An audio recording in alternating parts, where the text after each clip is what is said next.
Okay, we are live. Hello, everyone. It's Amy. How do I look? Do I look okay? I'm always so worried about how I look. I don't see anyone in the chat room yet. It usually takes a few minutes for people to filter, so I'm sure I'll see them soon. Hello, everyone. Let's play some Wild Arms 2.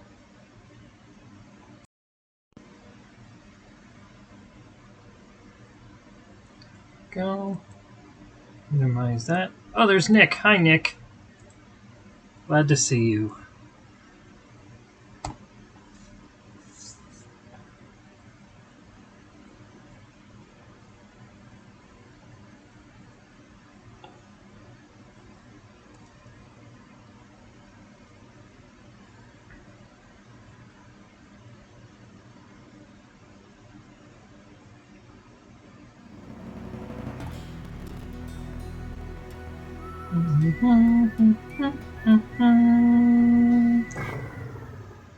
Love this game's music.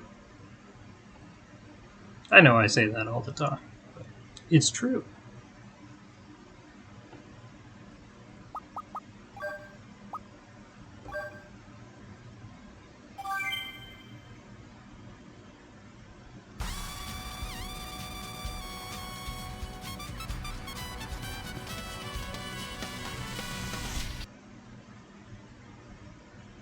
So, last week we made it through all the Spiral Tower and some of Glavela Gable,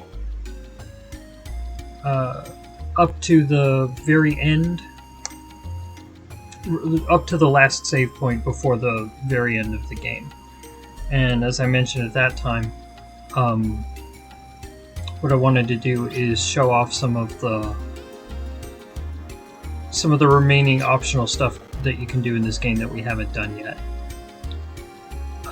Which we'll do that this week, and then next week, probably, assuming we get through all the optional stuff that I want to do this week, next week will be the finale. And then that'll be it.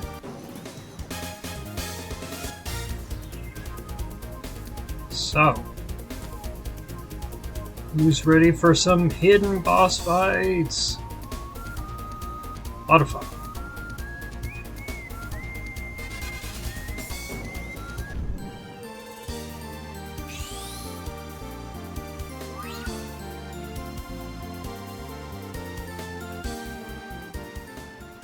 First one we'll be doing is in this place called the Pirate's Warren. I don't even know that I would really call this a dungeon. It doesn't have any, like, random encounters. There's no regular monsters. There are several chests with duplicator. In fact, more than I have the duplicators for, so I won't be opening all of those right now.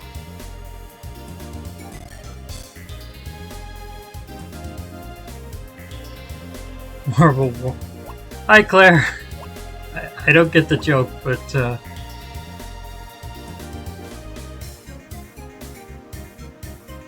I'm glad to see you. Anyway, but there is one boss here. Oh, well, yeah. There's this door that's locked. This is the reason why you can't do everything before going into the Spiral Tower. Remember the flare gun that we got that lights up dark rooms? It's also the only way to open this door.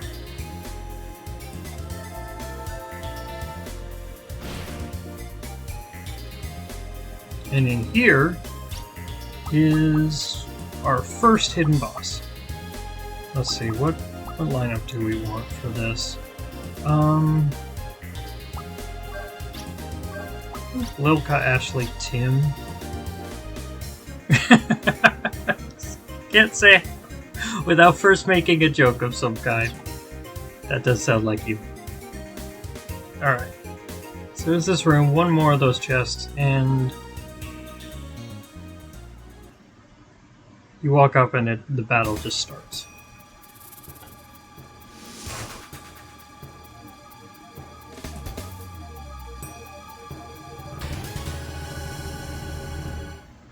Monster Battleship Gatlorg. Gatlorg is actually one of the easier hidden bosses. It doesn't do a whole lot of damage. And it has like some poison attacks, but not a whole lot of like really out there attacks. The main challenge is just that, actually, no. Give her 15 at a, whoops, give her 15 at a 10, and Dandyra Mildoka. There we go. The main challenge is, well, let's demonstrate. Let's try punching it. You missed! You missed! It attacks, not that much. It missed! Yeah, it... like, basically every attack that's not guaranteed to hit will miss.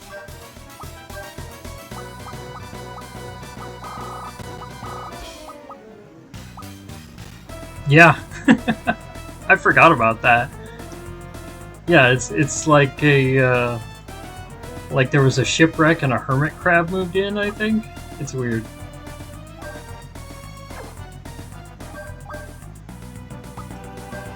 Anyway,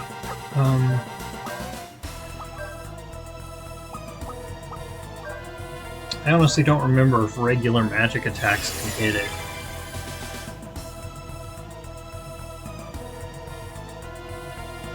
I think it might even be able to dodge those.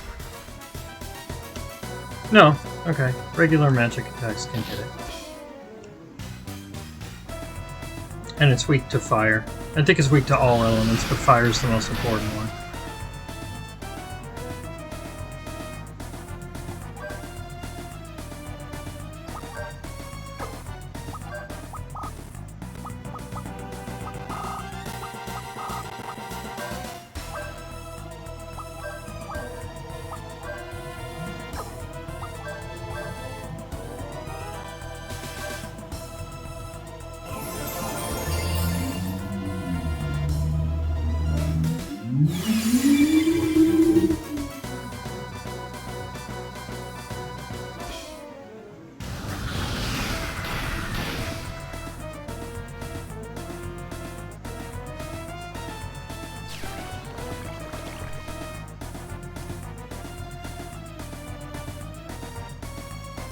Upload cluster.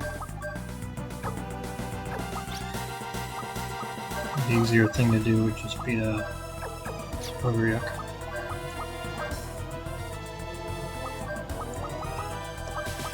Access and FP shift.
Just heal. Ashley's Gunblaze does a ridiculous amount of damage and makes quick work of Gatlorg. So it's not really a problem. 23,000.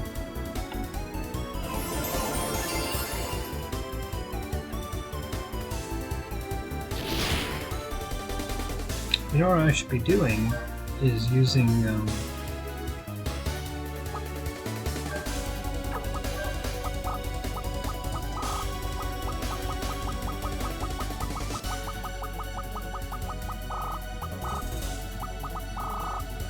where is it?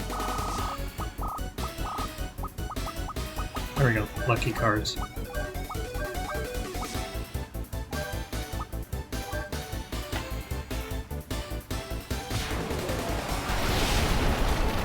I think 3 blows from Gunblaze is enough. If 3 isn't, 4 definitely is.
Diseased again.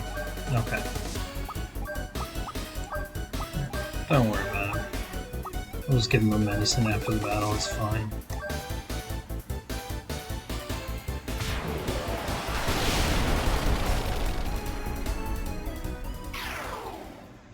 There we go. And a bunch of level ups. So that one's pretty easy. They'll get harder as the day goes.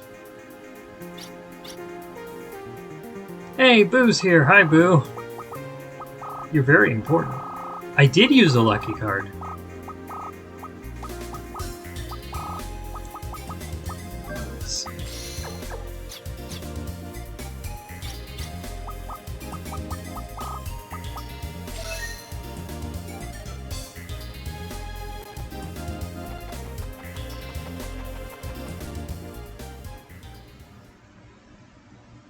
So next we'll do Ghost. Unlike most of the hidden bosses in this game, which are basically just like random big monsters, Ghost is relevant to the story.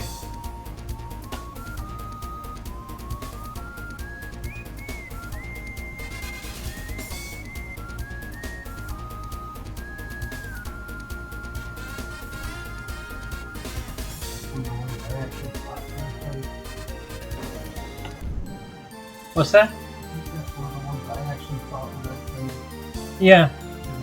Because I didn't know it. It's easy to find, yeah. And this is a good Mhm. that fight. Yeah. Because you do What? Alright. So we went through this level not long ago, Fiery Wreckage.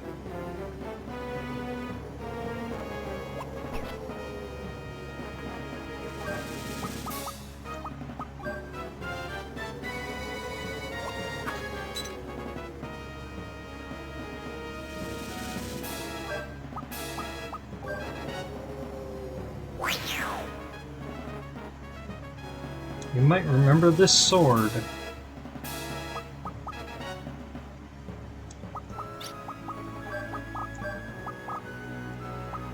Let's see. I think Justine is the one that gives the highest.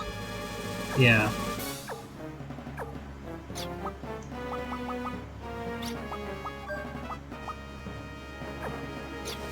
Okay.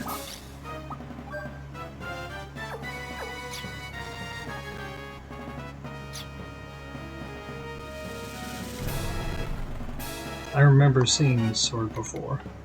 Calamity silently floats, the mad mountains scream out element. The ideal is death, deep-seated delusion doesn't die. Even if the flesh rots, this man's remaining thoughts become a fiery wreckage that stand in one's way. This game is, notorious for the purple prose. Anyway, this is the Ghost of Vinsfeld, the bad guy from Disc 1.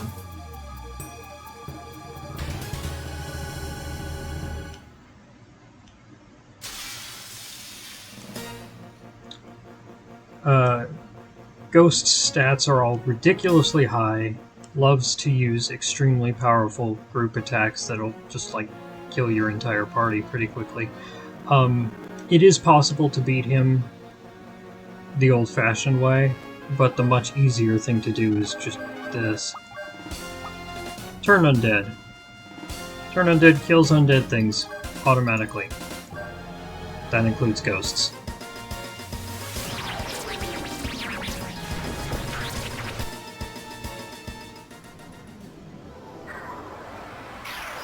There we go.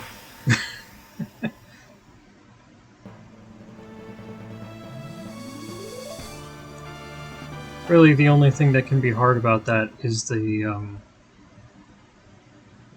simple fact that Tim has to go before Ghost, because if Ghost gets a turn, Tim is probably gonna die. That's why I switched over to Justine, because Justine gives the highest speed boost of any Guardian. Strong thoughts can show up in shapes like this. Did you really want world domination that much?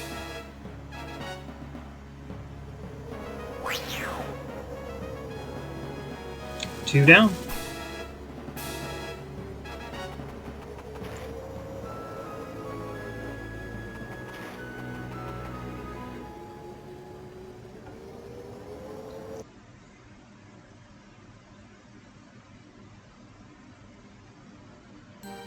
Let's do Titanius next. 45 should be enough. Hey, Claire's here. Claire Waitbury. Nyan. Nyan.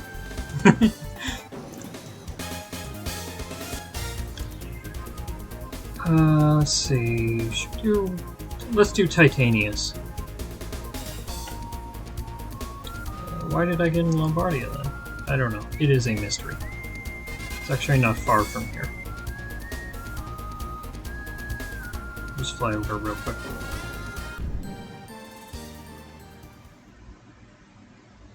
This is the only place. Wait, where?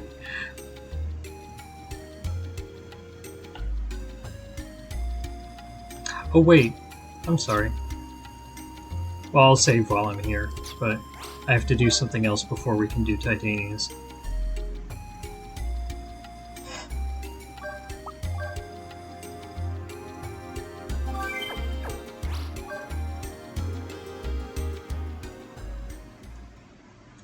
So, Ghost was a standalone boss because it was represented by the sword in the Fiery Wreckage, and Gatlord was a standalone boss that just kind of shows up in Pirates Warren. But most bosses in this game are actually hiding in these like floating, rotating pyramids. I need to teleport to the chateau. Gotta teleport because you gotta move the hovercraft.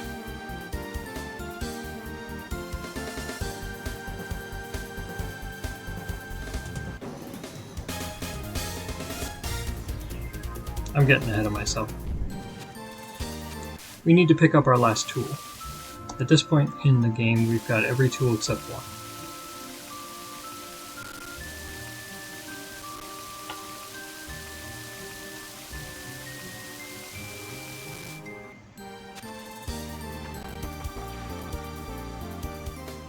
Alright, do we remember the Lost Garden? This is where Kana went after kidnapping Marina.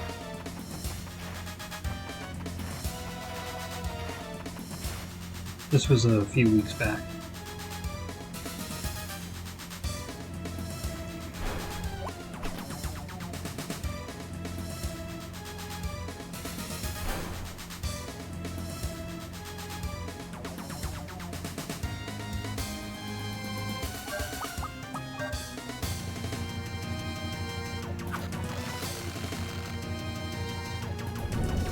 There we go.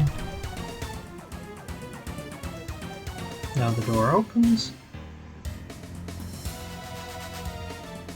And some cool items.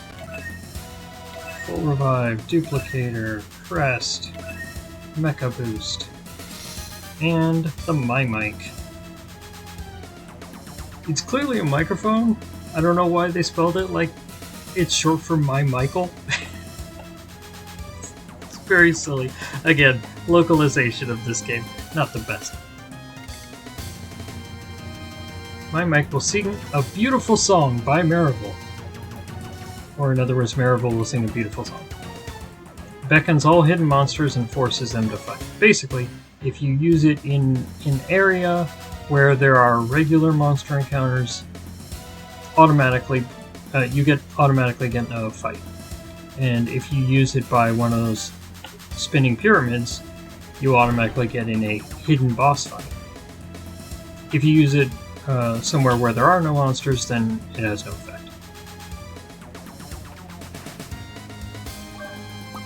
It always sounds to me like, where are you? See? Where are you? So this is just a regular battle.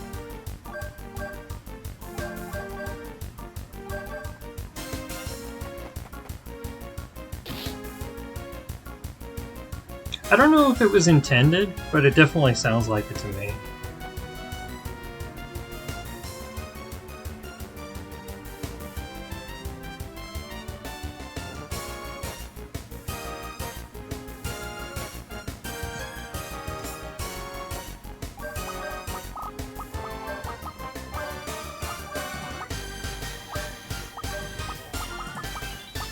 Try just taking the pen out.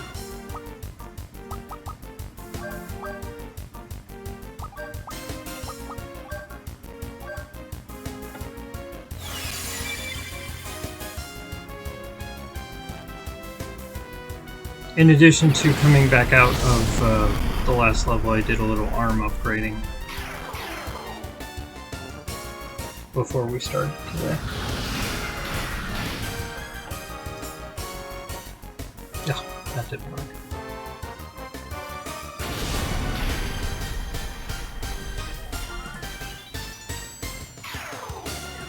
There we go.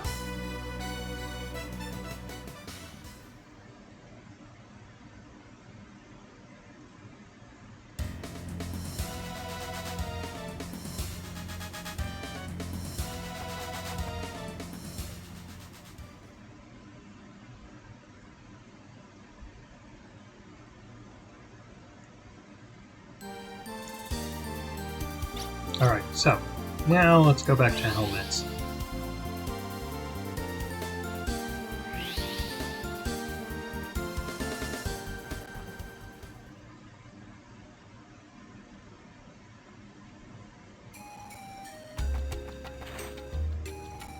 This is the only hidden boss fight that you can get into in a town. I think they reused it because they already had the town backdrop from when you fought Trask in this same town.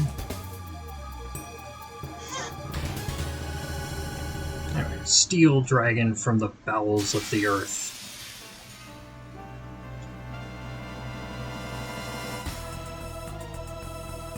Titanius is similar to Gatlord in that it never really poses a threat to you in its attacks, but it can be hard to actually kill it.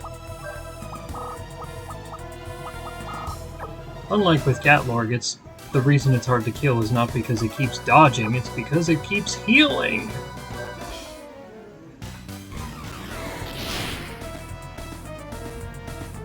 Mega Crusher.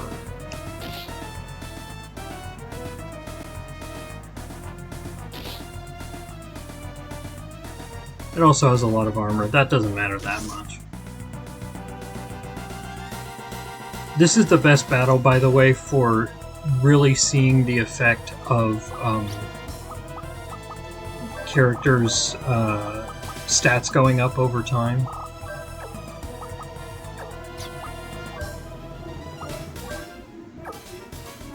Because Loka and Tim's attacks did literally nothing there. And Ashley's did just like 100 something. By the end of the battle, they're going to do a lot more than that.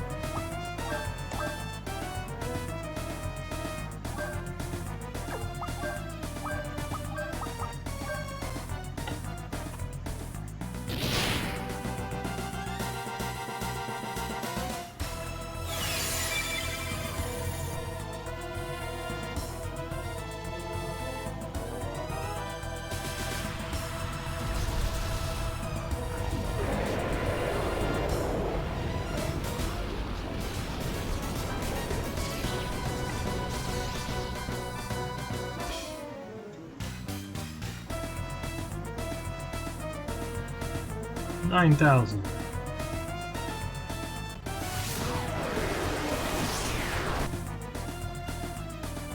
$3,500.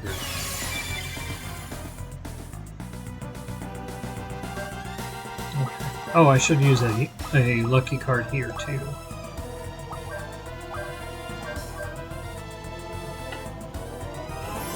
Begin regeneration heals it for 13,000, essentially wiping out all the attacks we did last turn.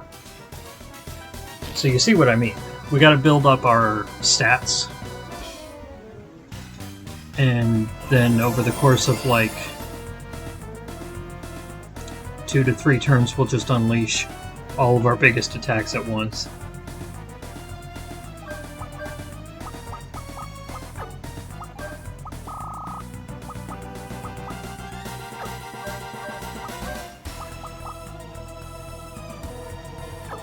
Actually,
$4,000.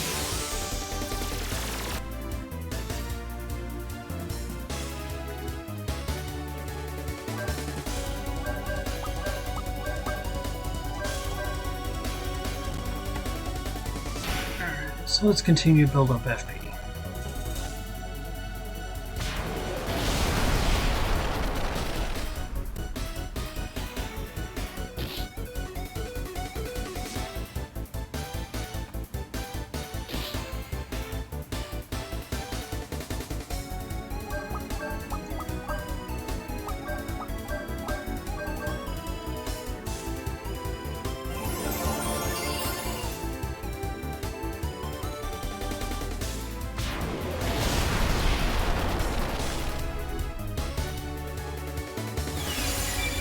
Wonder if Divide would work on it.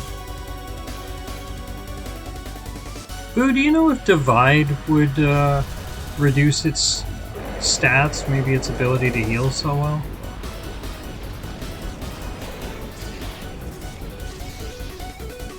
I don't know.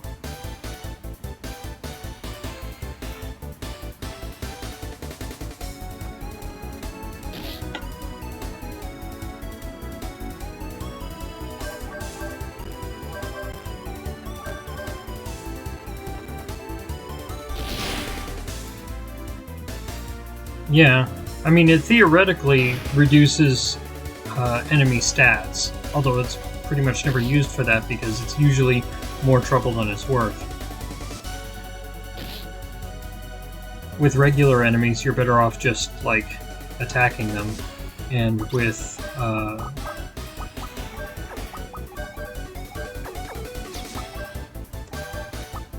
bosses, I think they're typically immune.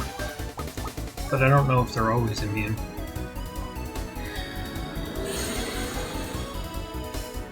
Nothing happened.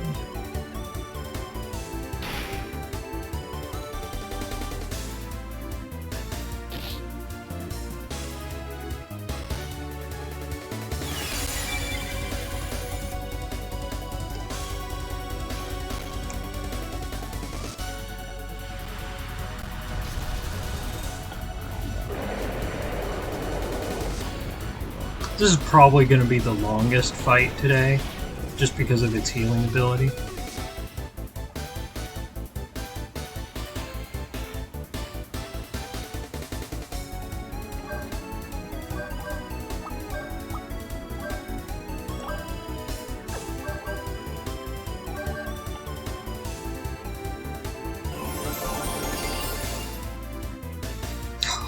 28,000. Jeez.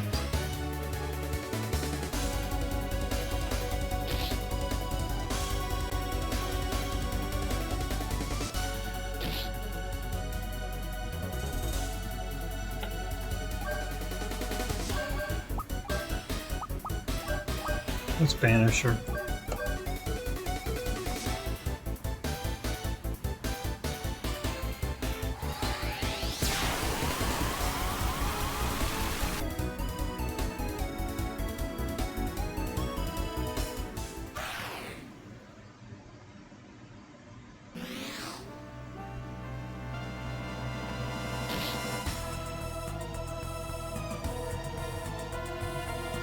Regular attack's still not doing anything.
Now that's doing 9,000.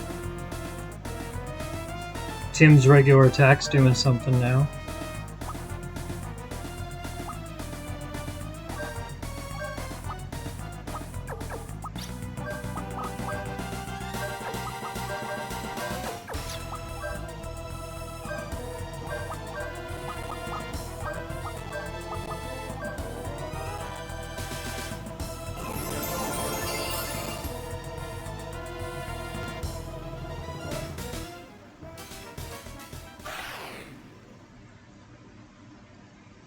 When the magic attacks stop increasing in power, I'll try and take it down. There's Loka's attack doing something now too.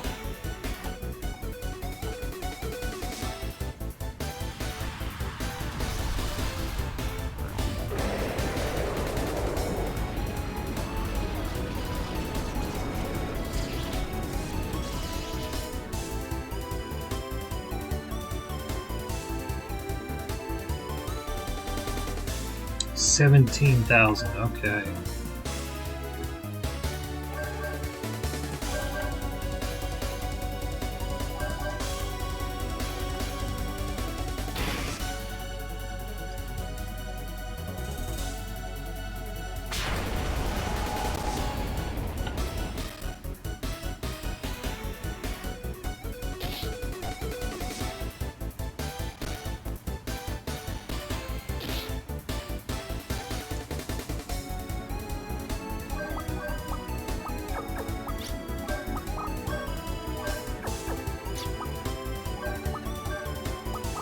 I think we might be able to beat it right now. It's worth a try, at least.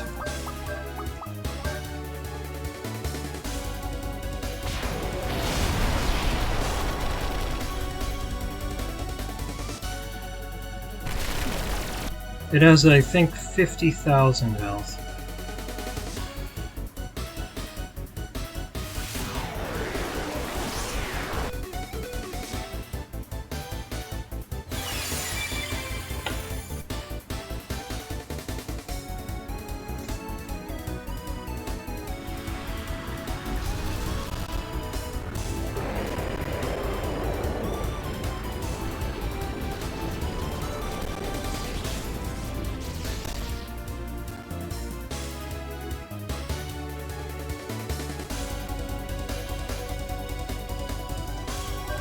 No, it might have been 75,000.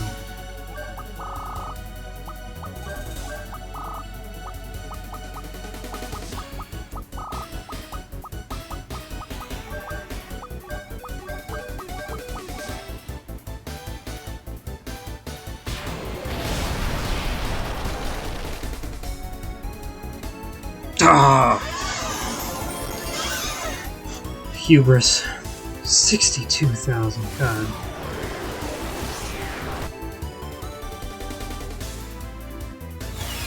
And that probably would have done it too, if it hadn't used begin regeneration. Okay, alright. We're getting close.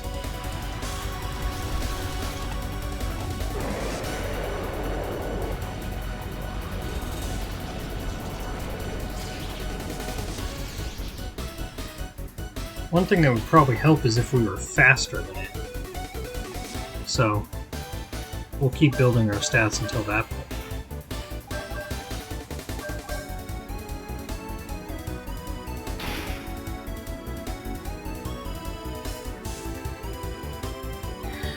Just gonna keep wasting time with barrier.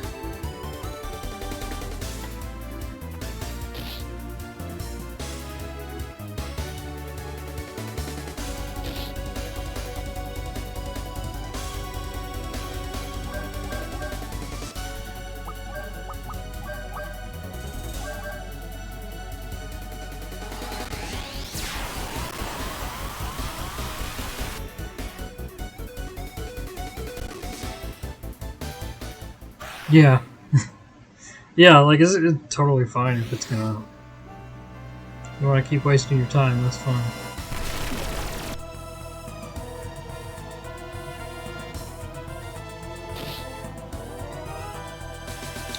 We actually need to heal here. It's alright, just a first aid should do it.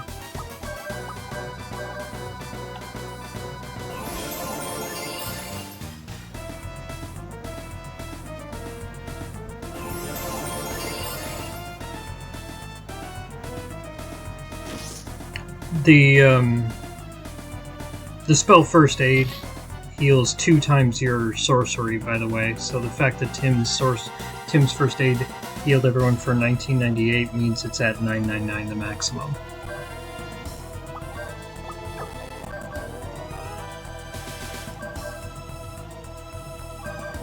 So he's already there on his magic power.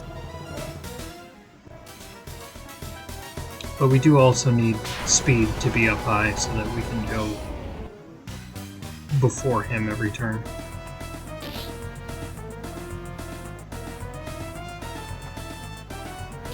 Those regular attacks are really packing a punch now.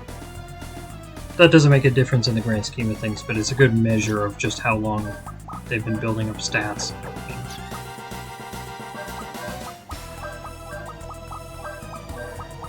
Cycle that FP.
Okay, good. Lilka's now faster than him.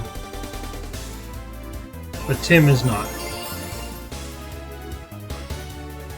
Tim is still slower.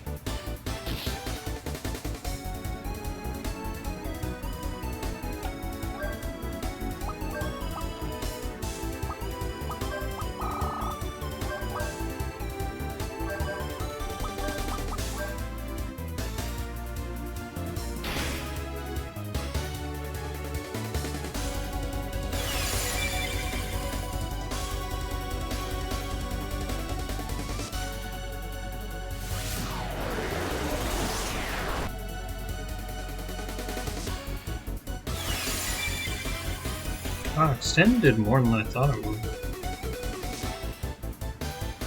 Is that as much as Spiral Typhoon? I forget.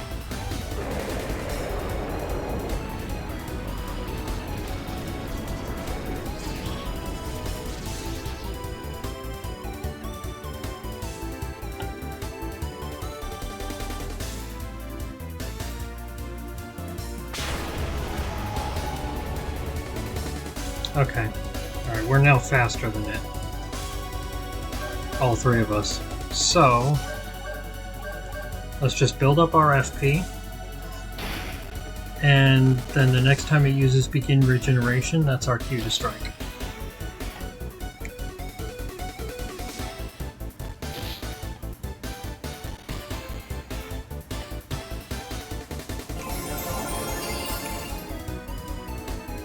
Next time after we build up our FP, because we don't have enough right now.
Alright, here we go.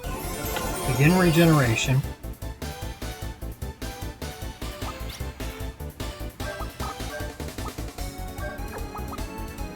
Angle on. Alright, good.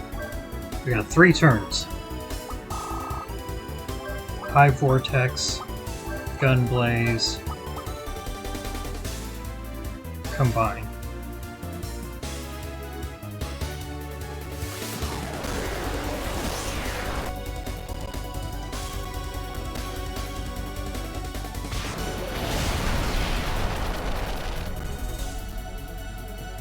It's 23,000.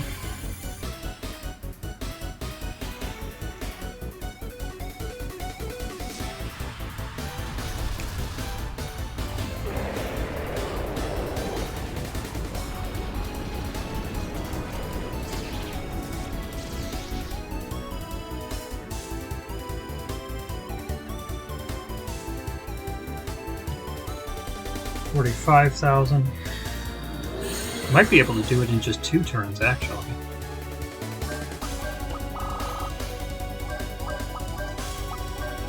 But we'll play it safe and make sure that we're done by 3.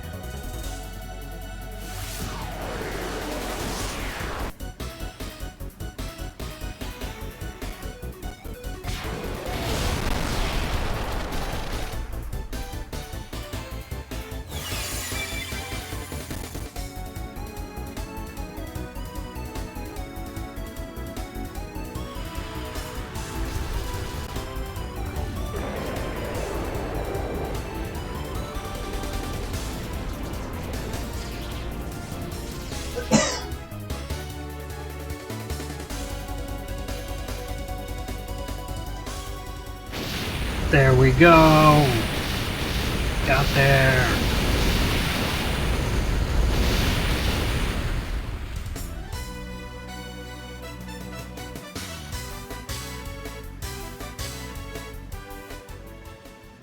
Level ups all around.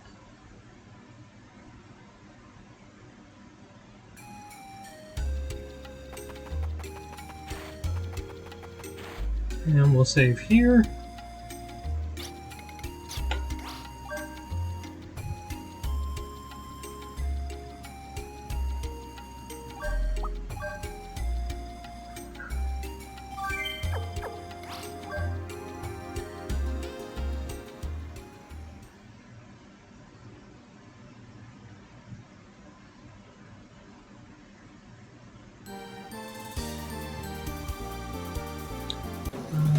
let's see.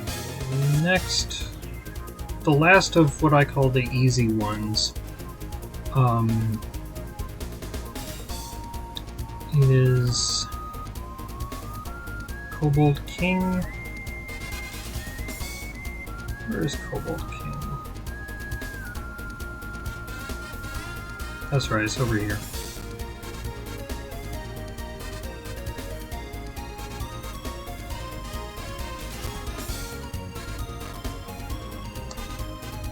There's the Pirates' Warren again.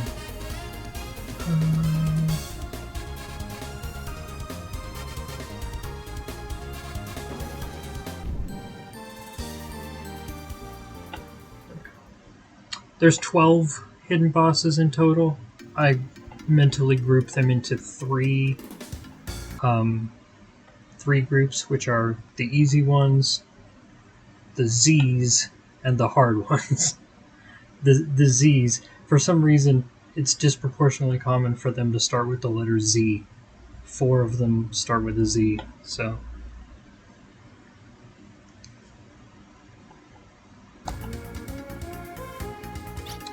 And for this battle, I'm thinking Brad instead of Tim.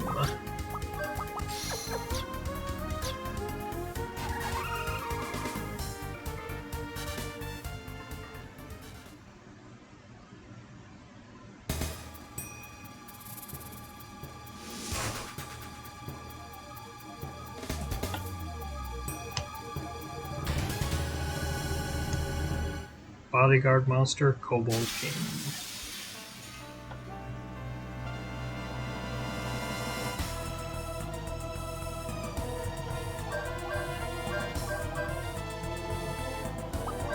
This is a more conventional battle. It's got some powerful attacks, but it doesn't heal itself or dodge, so it's pretty straightforward.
Buried alive. It does counterattack a lot.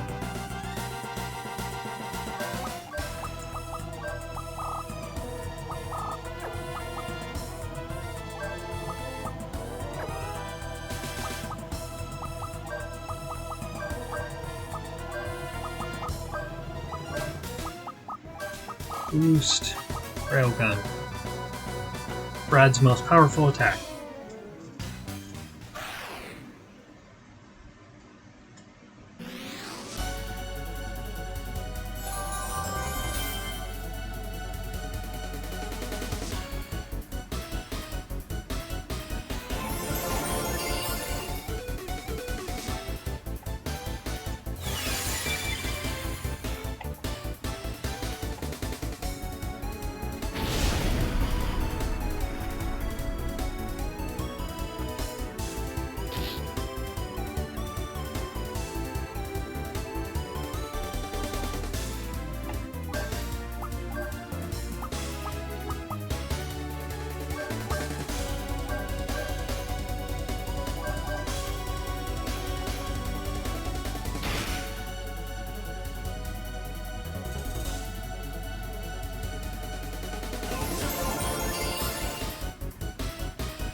Prepare to attack means he's like gonna do massive damage next turn.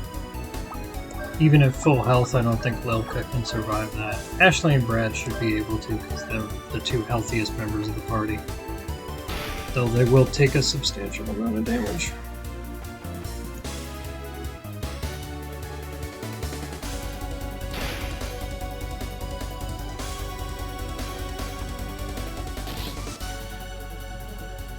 Or not. I guess it just didn't do the powerful attack he was going to.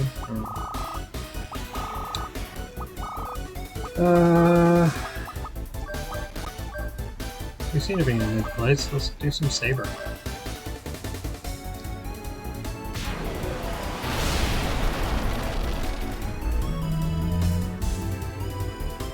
Oh, Gunblaze doesn't actually do that much elemental resistance. We'll switch to Mad Lucy. That should do more.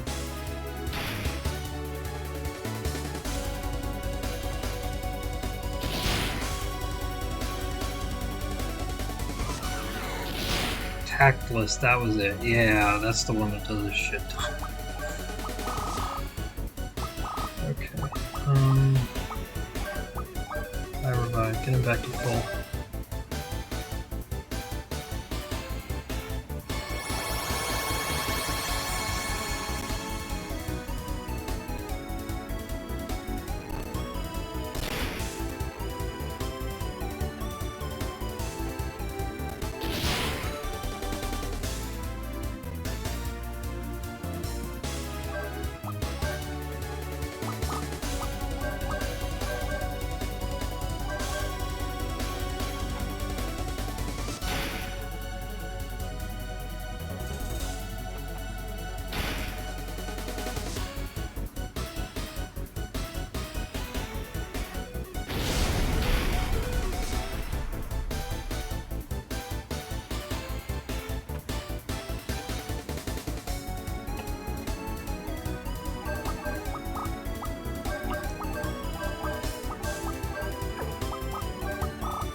The fact that Brad is now faster than Lilka really speaks to how much stats he's built up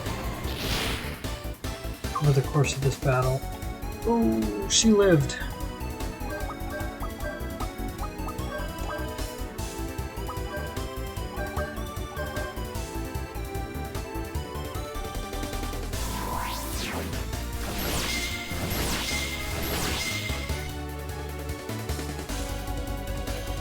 This should be over soon.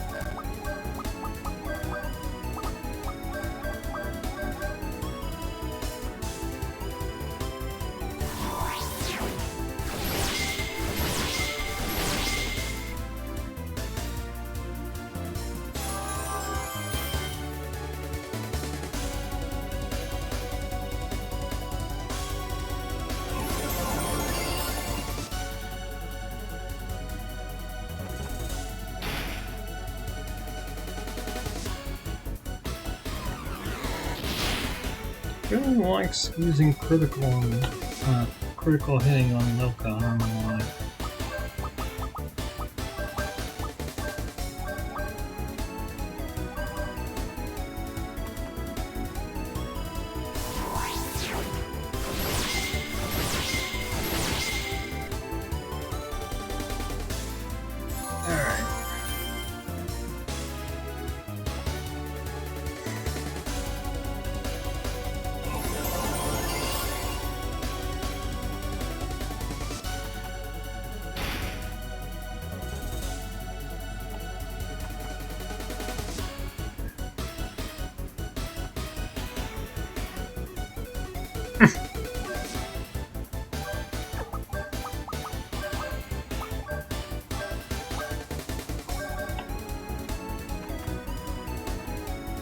Is this guy done soon?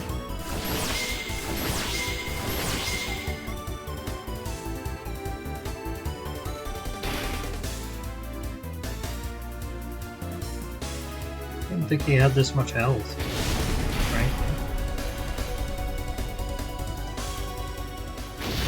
There we go.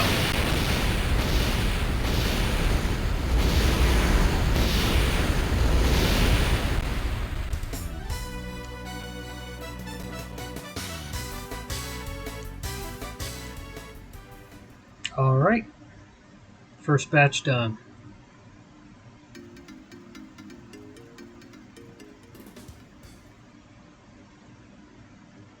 Next, Zavorg.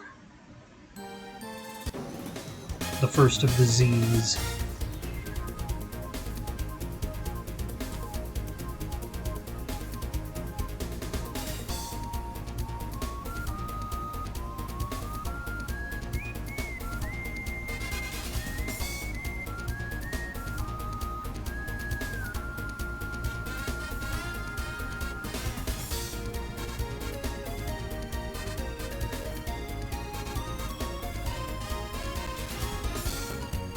There's this big crater.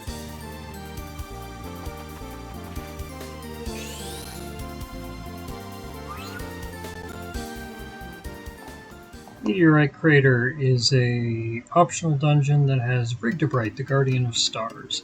I'm not going to go through the whole thing because it is kind of annoying, in my opinion. There's Rigdebright right there. You can see the gold tablet there. But we'll just do this fight. Let's see. I think that's a good lineup. Maybe Tim? No, not Tim. Where are you?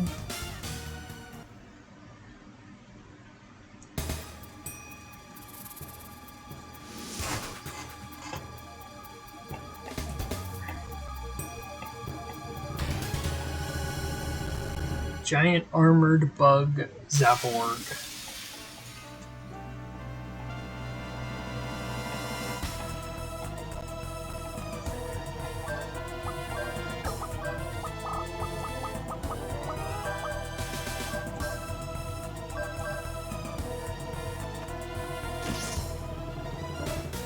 Oh, I forgot. It's got a belly.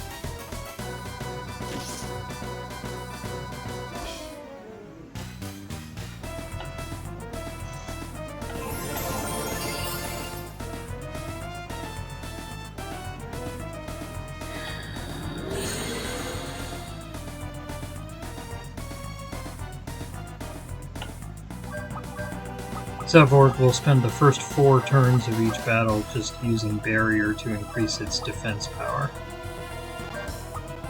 Only after that will it start attacking.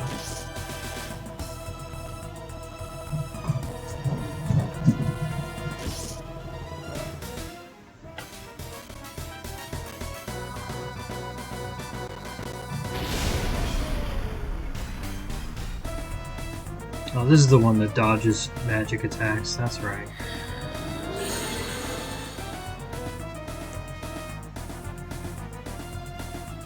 Barrier number 2.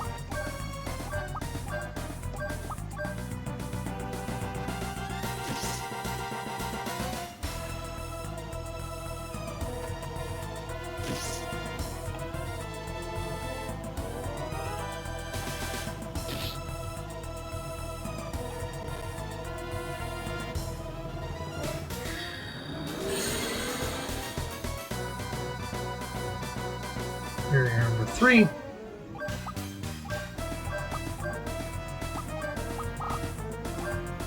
Maybe we'll get that Eagle Claw finally.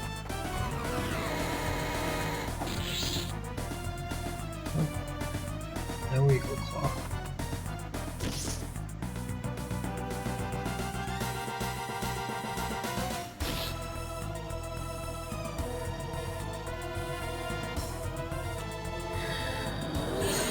That should be the last one, or at least the last one that's required to.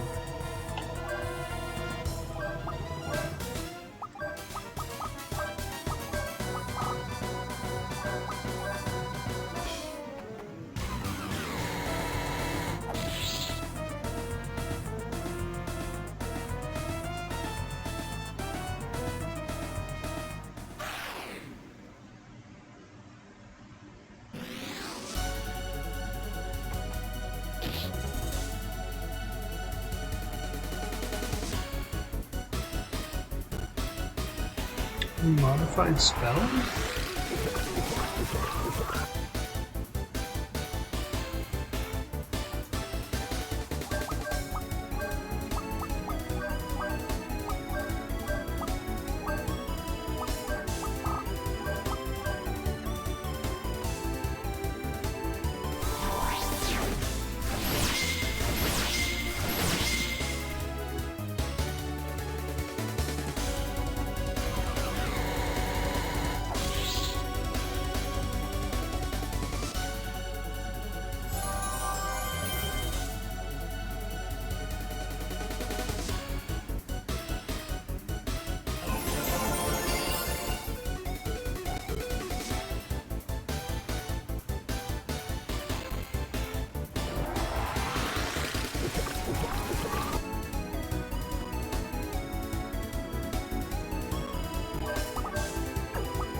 I don't remember how effective Gunblaze was here.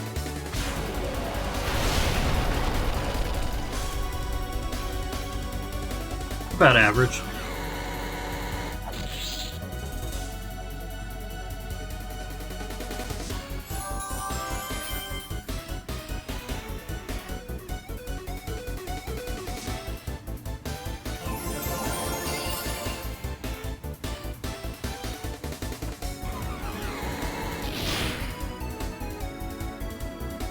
Oof. Big oof.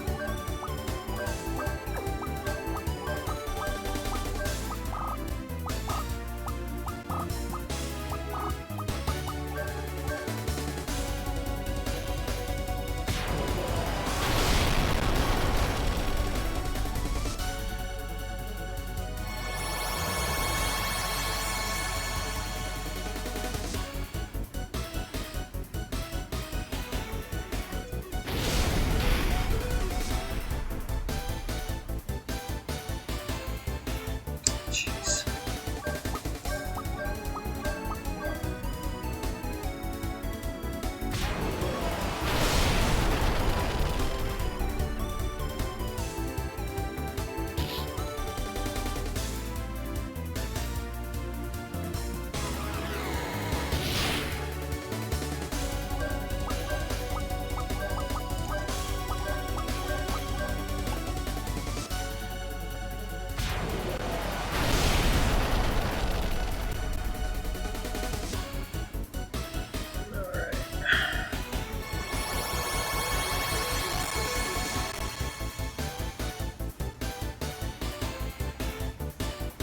You know, it's pretty rude to kill someone I just revived. And he's like, well, it's rude for you to revive someone I just killed.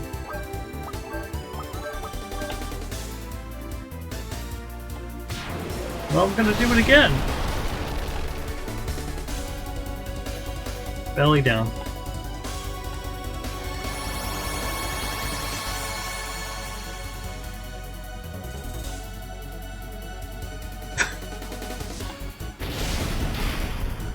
Battle seems very repetitive.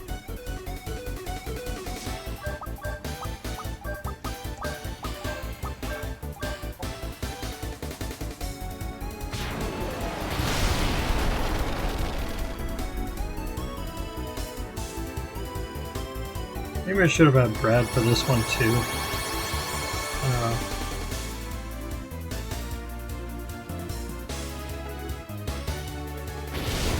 Yeah, this guy just really hates cannon.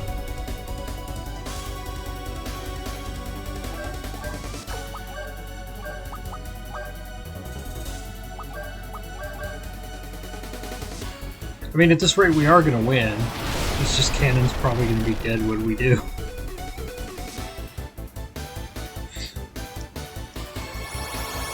Which would be unfortunate, but not the end of the world.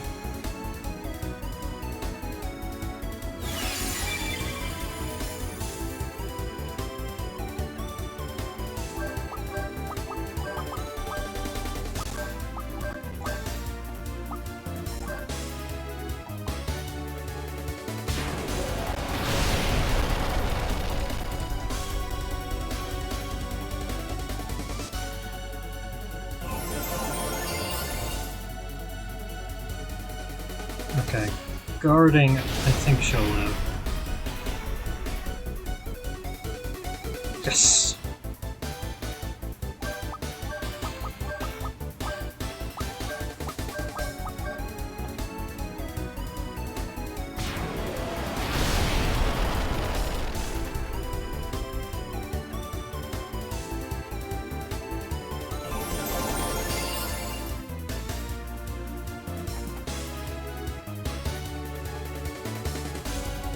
Alright, I am gonna swap her for Brad.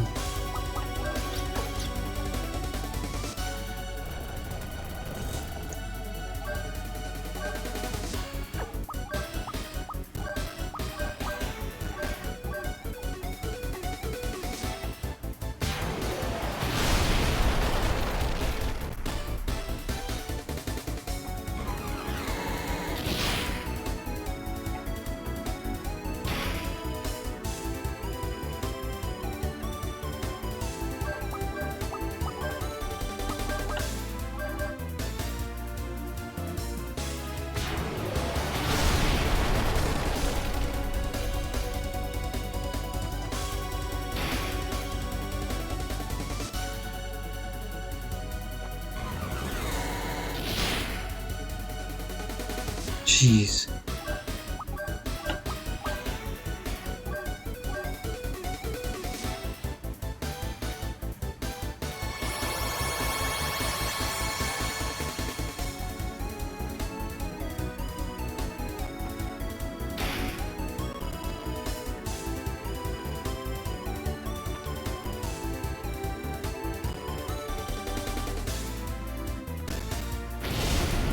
Okay, he'll live. It'll take a lot, but he'll live.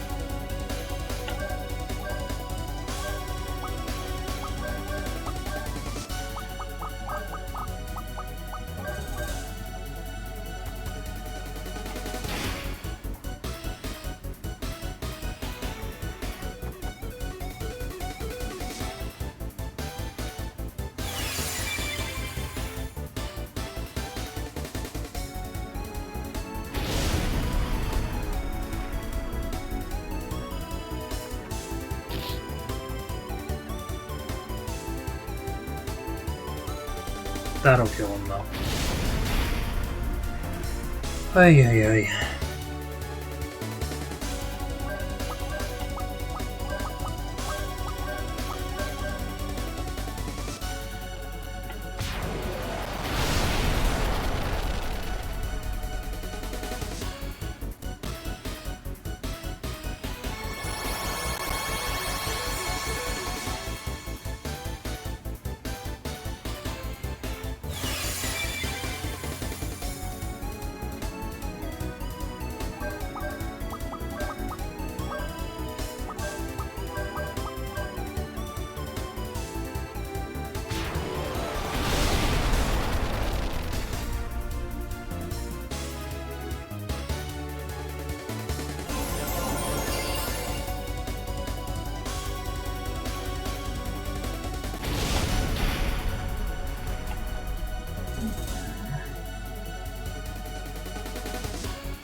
There we go. And we even got it at a time when everyone was alive. Excellent.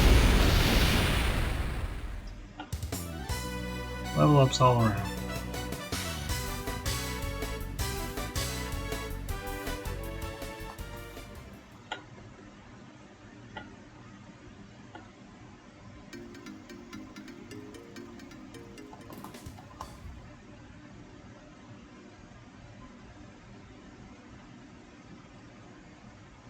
That's 5 down.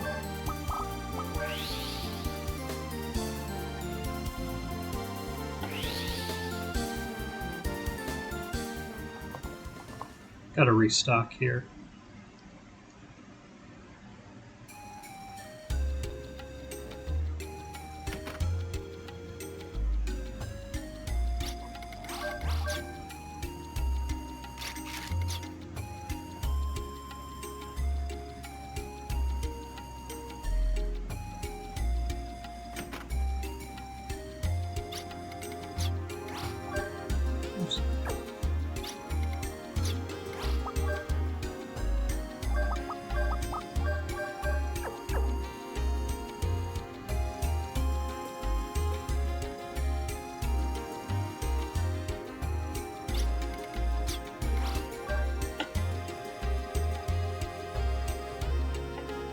Alright.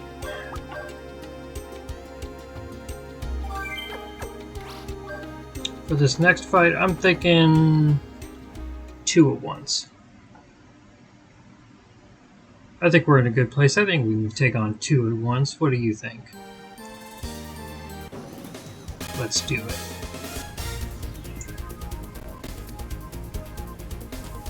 I'm just messing around. There's actually always 2 at once in this battle. Back to Mount Keltepecchio Central Angelin, aka Mount Chuk Chuk. Where are you?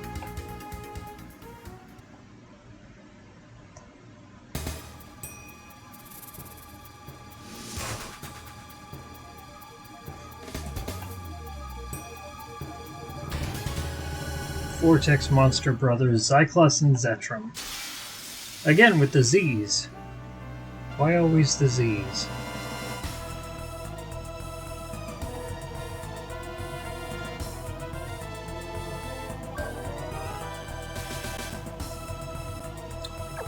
For this one, probably the better lineup would be this.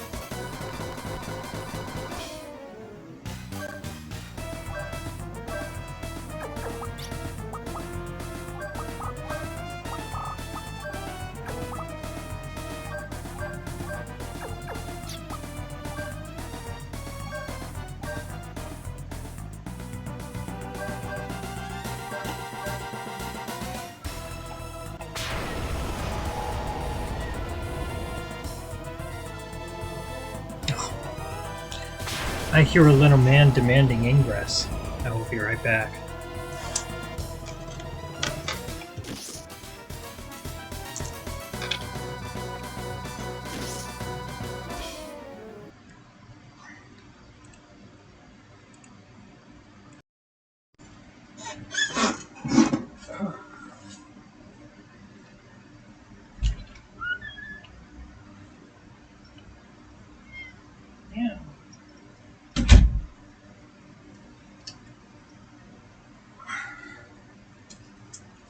It's Robert! It's a Robert. He's so fluffy. He's so fluffy.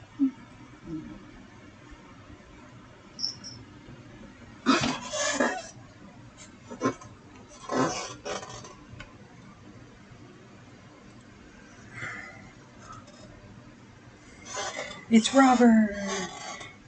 Joining us for the hidden boss fights.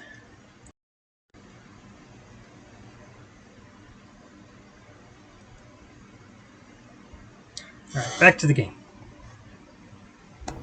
Goofy indeed.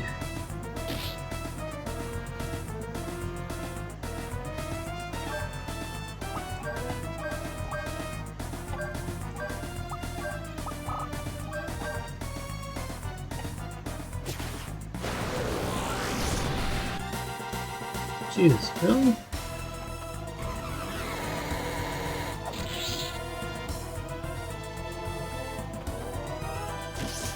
Maybe I do need to bring Wilka in.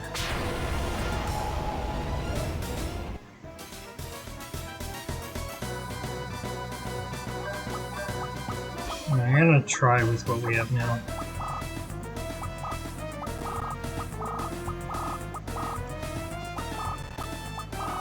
Where's the higher of ours?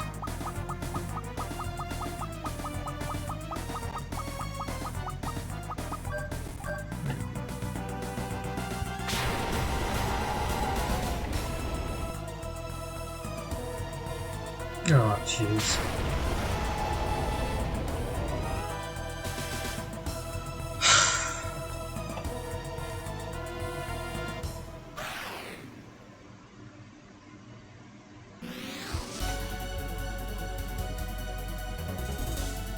Alright,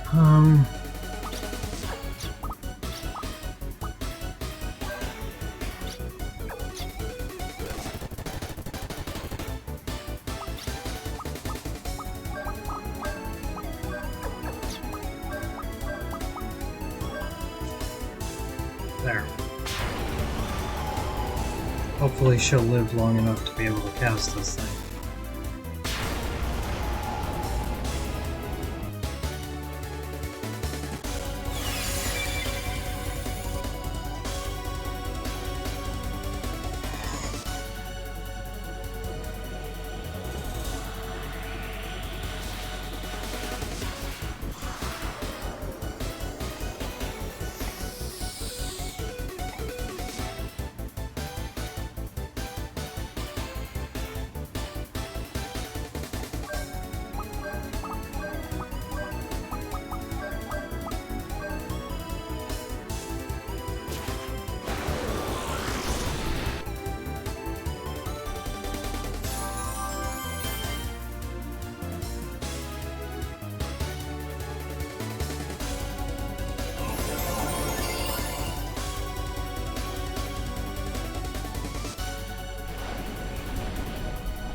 actually back.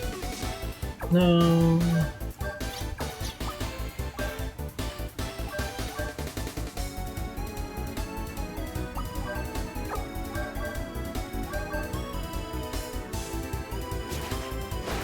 I think we still need to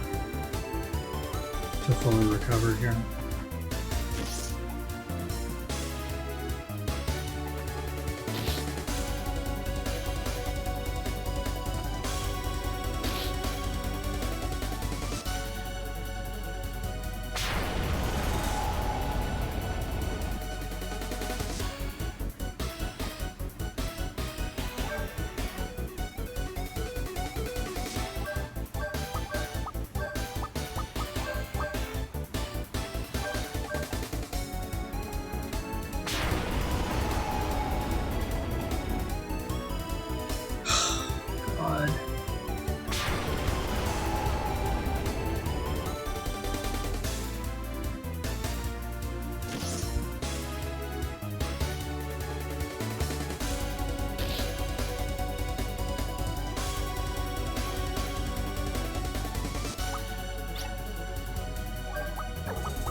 Actually,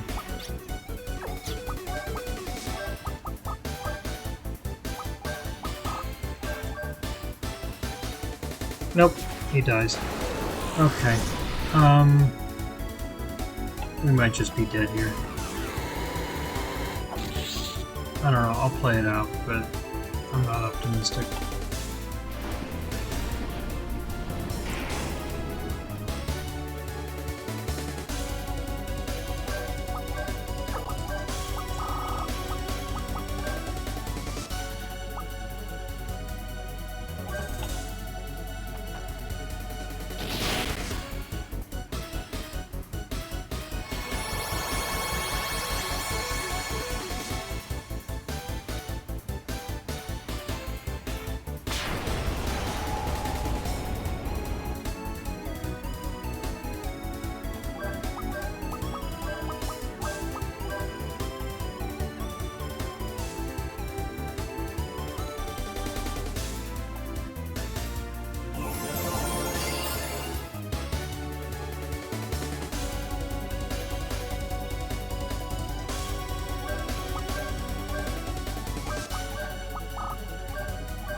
Maybe we're okay. Maybe? I don't know.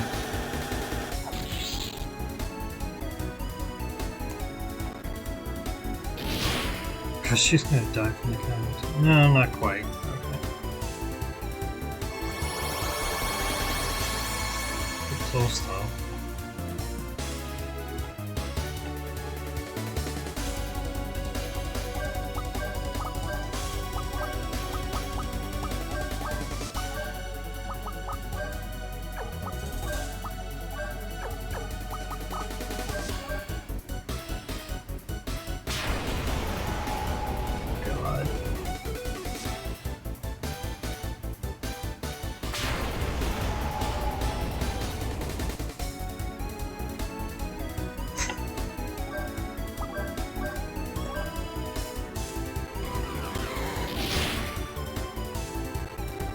Alright, let's try it again.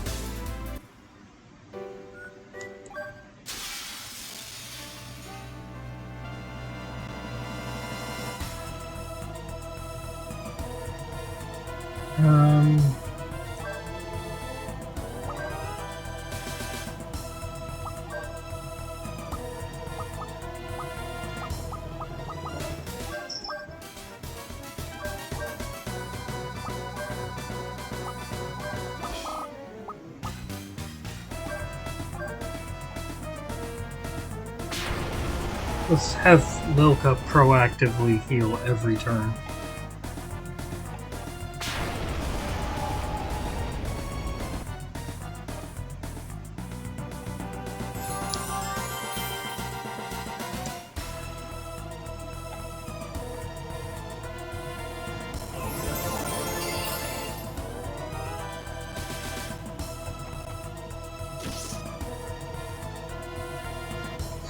5.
If there's anyone who can take that attack, it's Brad.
It was a lot easier the second time. Just feeling overall much easier. Like healing proactively rather than reactively is the way to go.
should be close to finishing off Zyklus.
Is that the one?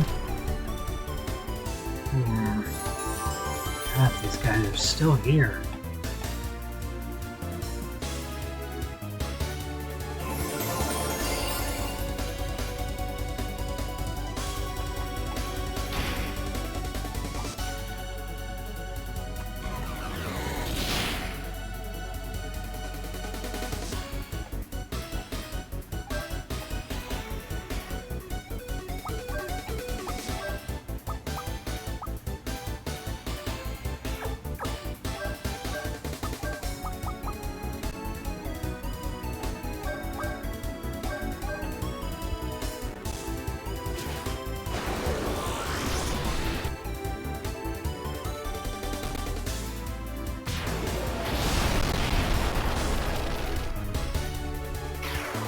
There we go.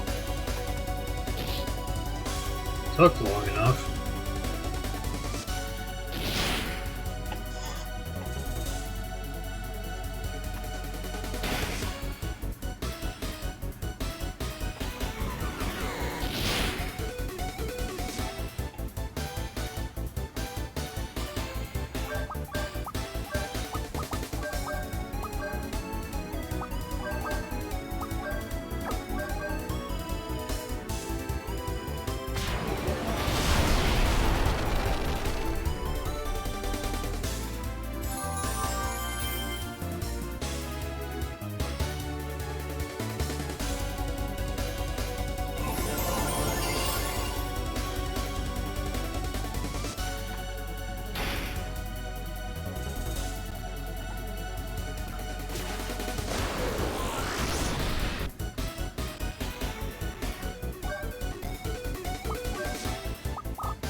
When there's only one of them left, it's a lot less scary.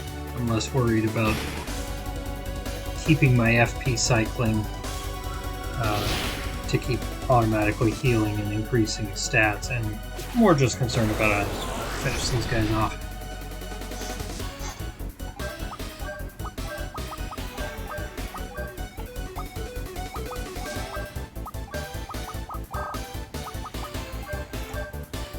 This turn might do it.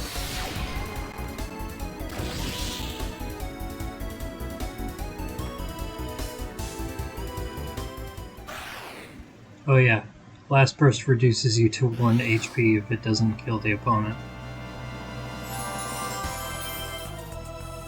Of course we're about to heal, so that's not a huge problem.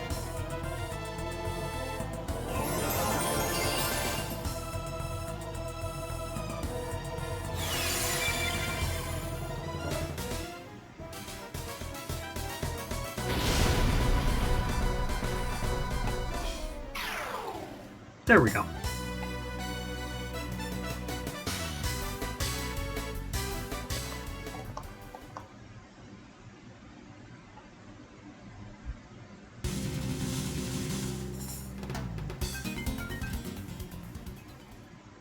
All right.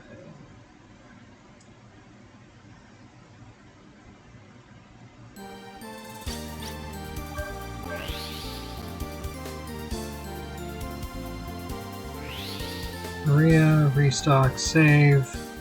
I'll take on Zoling, which is the last of the Z's. And then into the hard ones.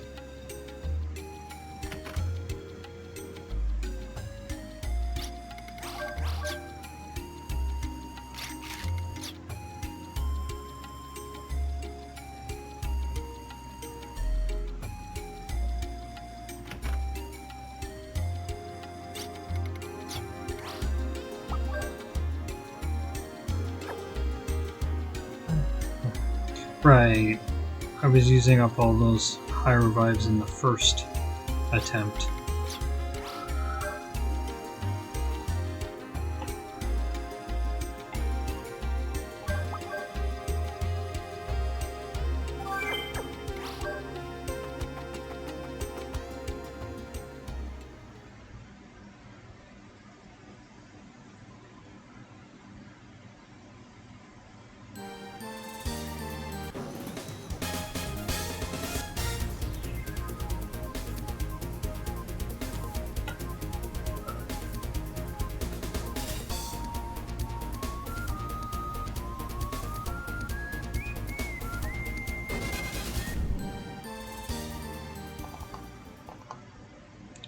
Right, here's another floating pyramid.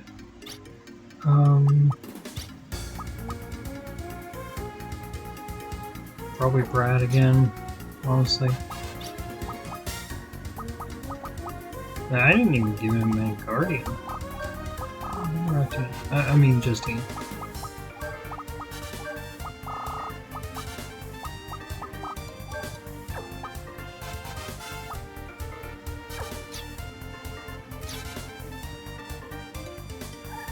Where are you?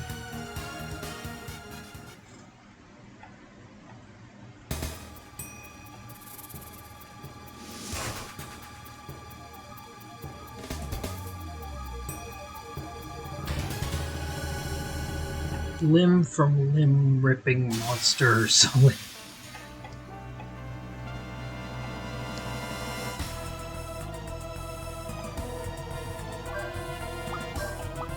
Okay, this guy likes to use instant death attacks, so we're going to do the same thing we were doing against some of those random encounters that also liked instant death attacks, which is become immune.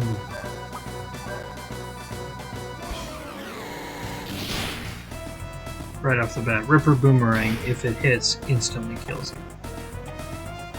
Now we got lucky that time, but after this, there. No instant death attacks will work. Unless he kills us with normal means and we have to revive, then we'll have to use that again in order to recreate the immunity. But it doesn't wear off with time, which is good.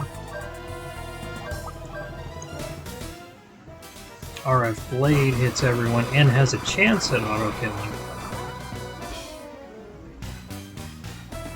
But not that often. And now it's not gonna at all because we're immune.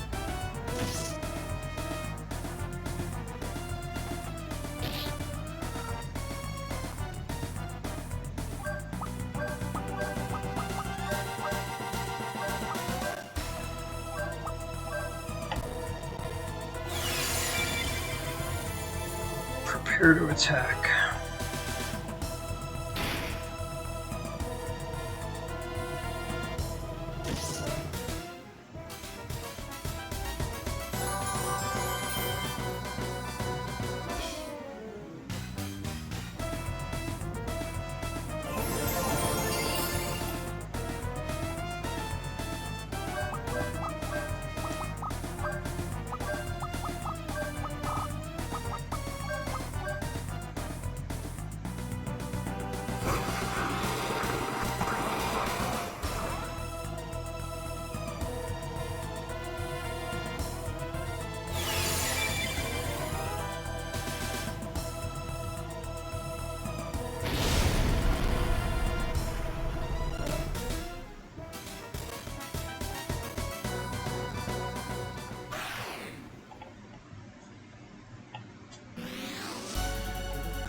Jeez. I think that's the one I should have been worried about.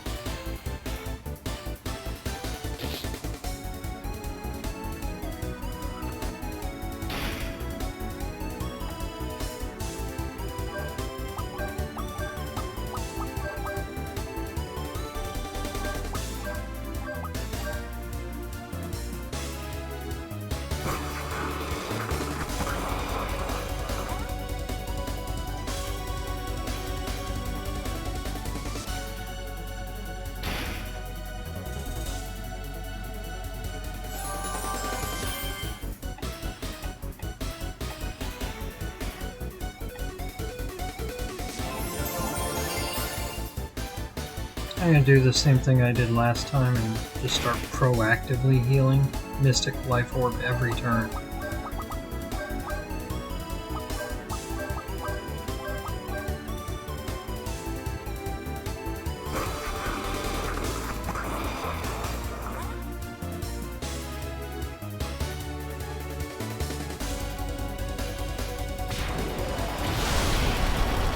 At least until Loka's stats increase to the point that she's faster than him.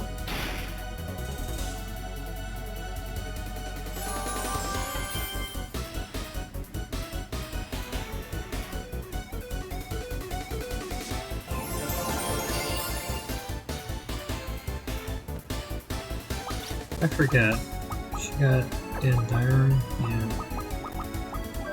Let's give her Raftina. More balanced stats.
It's still faster.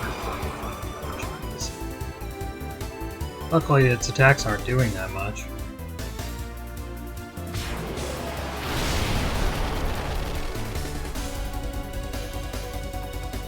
Oh, Gunblaze is not very effective against the main body.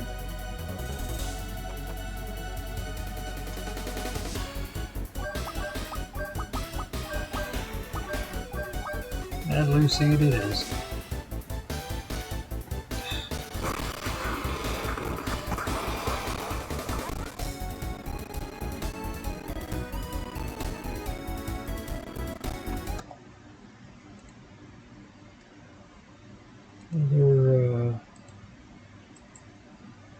How do I...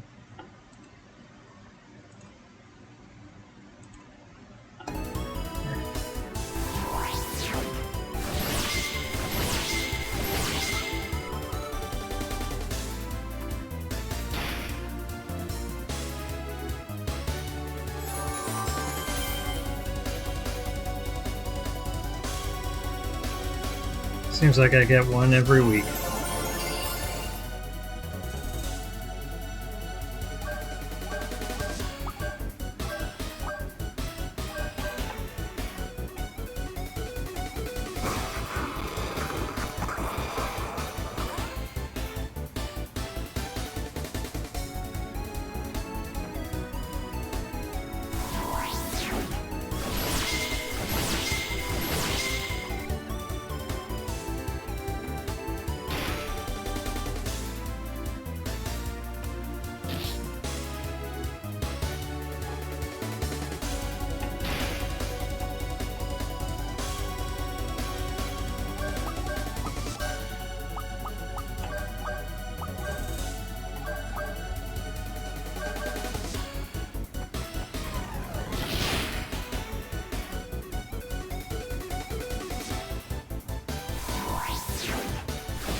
Is everyone still there, by the way?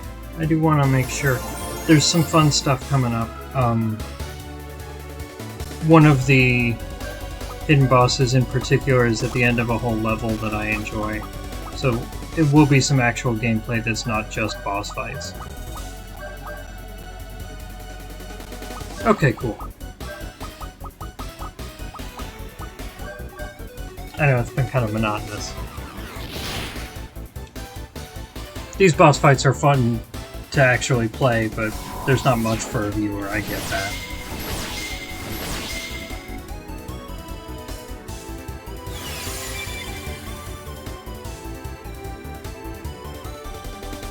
We got one more regular boss fight after this one, and then a fun level that'll wrap up the day. And then maybe I'll show, because there's two more hidden bosses that I don't usually bother to try and complete because they're so freaking hard. I'll just show them to you so you can see what they're like.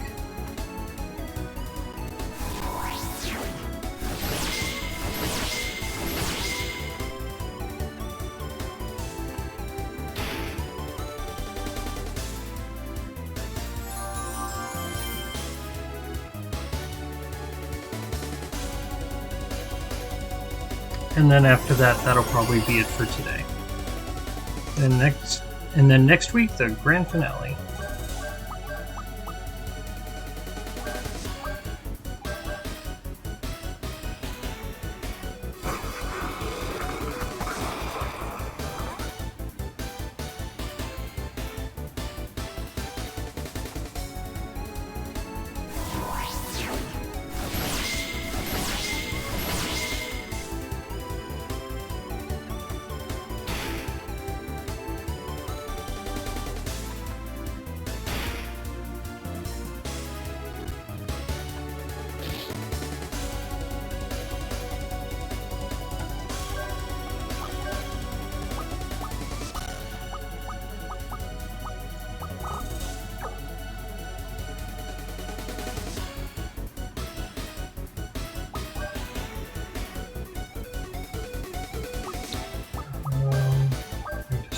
Here. Yeah, we should be pretty close, right? I think a last burst will do it.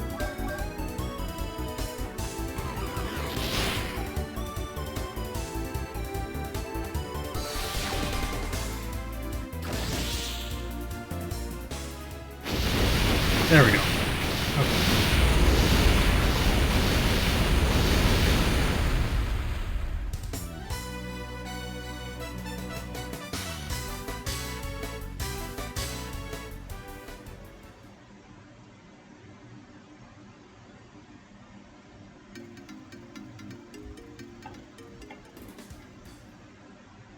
Alright, let's make some good time.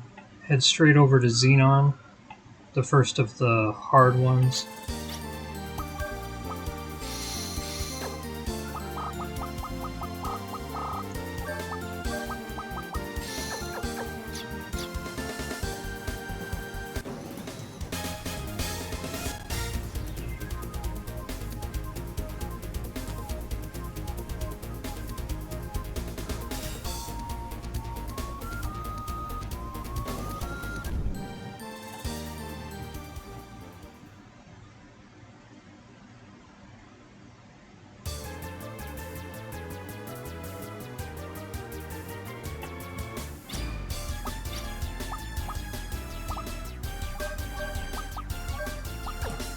I just hit optimize. There we go.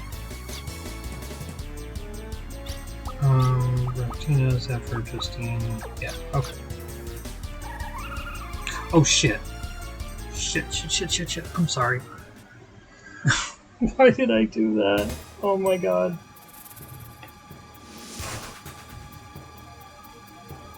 I can't do this battle right now. I didn't do a thing I was supposed to do.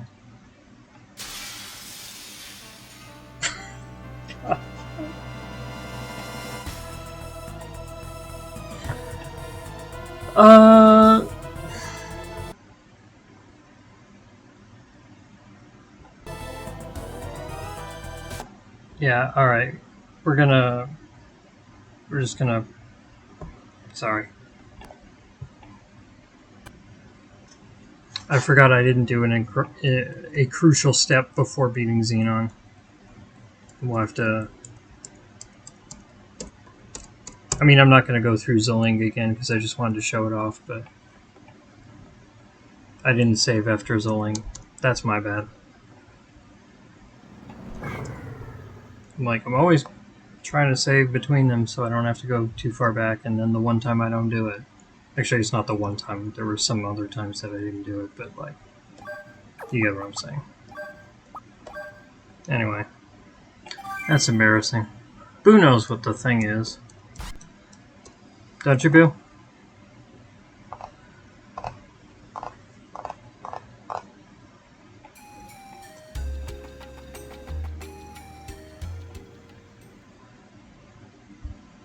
Yeah. Yep. So, Xenon has an extremely powerful attack called Xenon Ray Force that does massive damage to all of your characters at once. Like, enough to kill most characters in one shot if they're not guarding, even if they're at full health.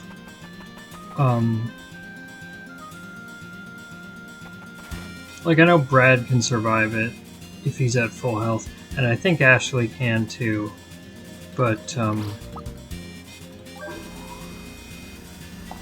yeah, it's the rings. But no one with healing magic can survive it, so it's a problem.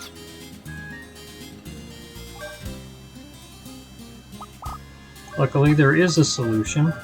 It is a light elemental attack, so if we equip these... Yeah? I actually don't usually use Tim. I usually use Lilka.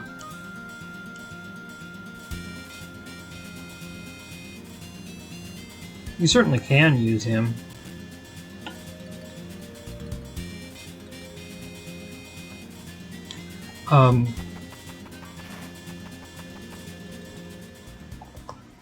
Anyway, these elemental light rings.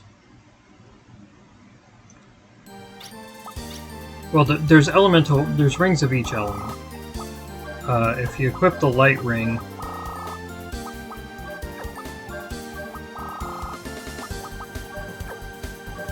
all characters will be I am losing my ability to speak. I'm sorry.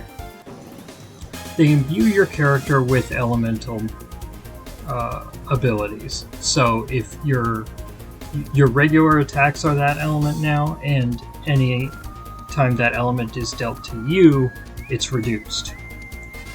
The upside of this is that Xenon Ray Force will do much less damage to anyone who has the light ring equipped.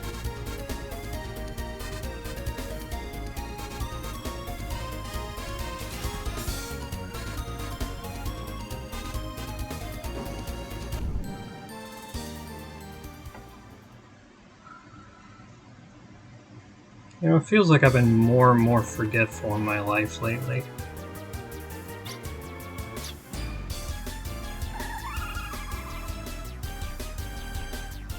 I've been getting better at my job, but that's because I use a checklist to remind me of everything, because otherwise I'm gonna forget. Same principle here. I don't have a checklist for beating Xenon.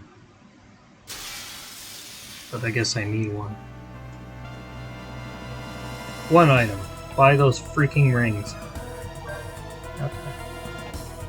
A consequence of having the light rings is that our regular attacks will actually heal Xenon, so we're going to have to avoid those at all costs.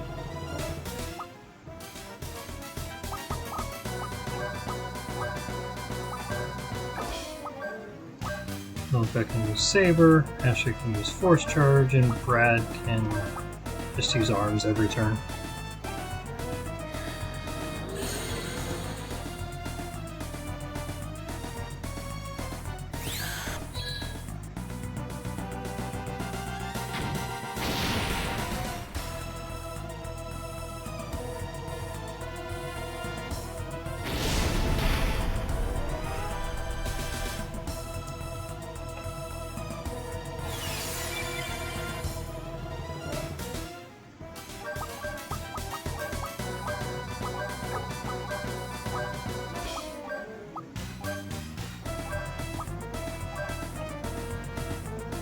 There's Xenon Ray Force.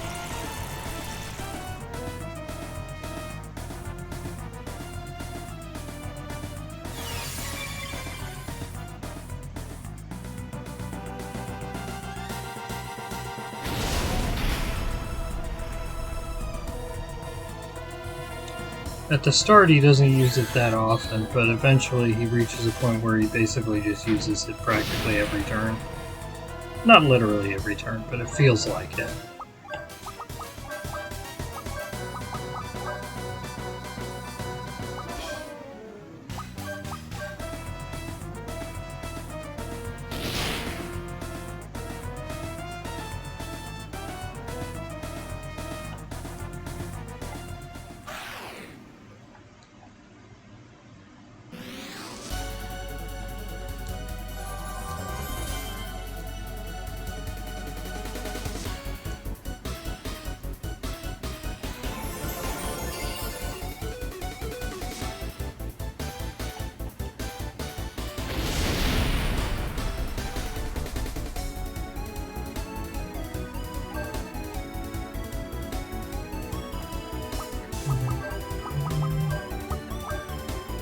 Should be able to get away with that, I think. Start using mini carrots.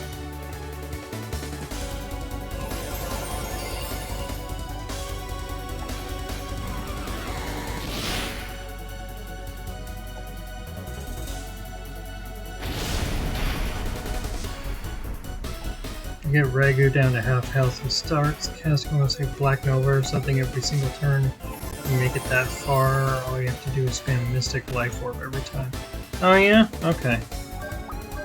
I've never beaten Ragu, and I don't plan on trying today. I will show everyone. But, yeah. Boo here in the chat actually has beaten Ragu. Ragula, the hardest of the hidden bosses. I have not. Just for those unaware.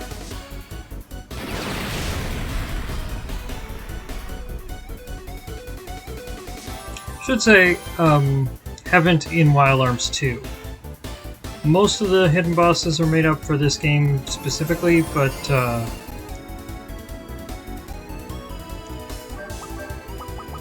Ragula appears in every game in the series. Just full carrot. I don't know. And I did beat it in 1.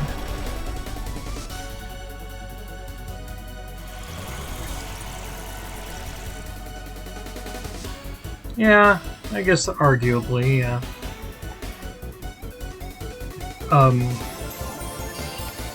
I beat Angolmois at one point.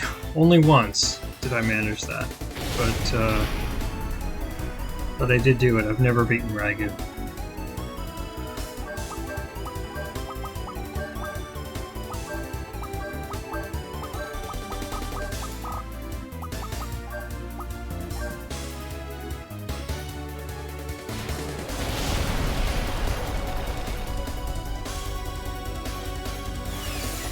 Oh, it's another one where I should be using Mad Lucy.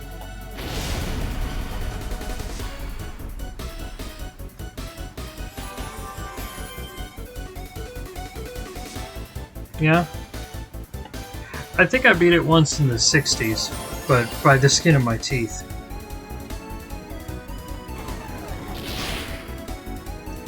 One spike. Damn it.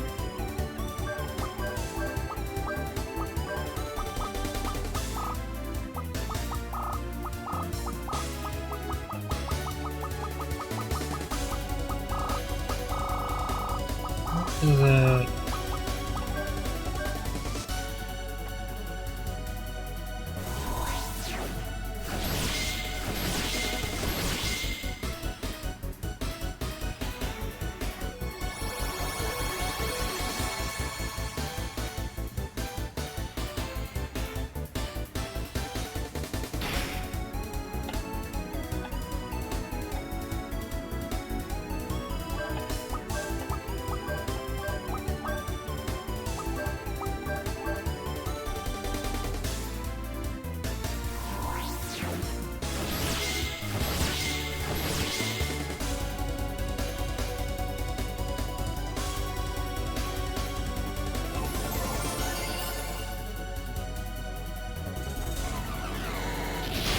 She should survive this time. Yeah, there we go. Okay. Oh, that can paralyze? Shoot. I didn't know that. Ambrosia, I guess.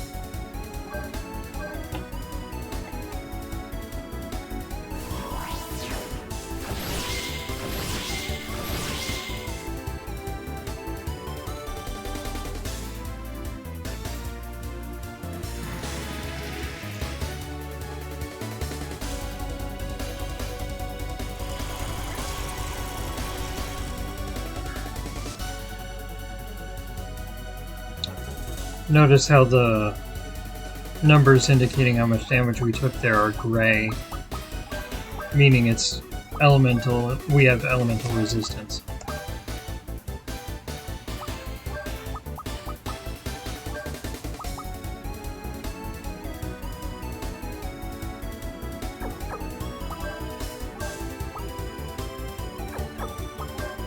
I wonder if branch zap would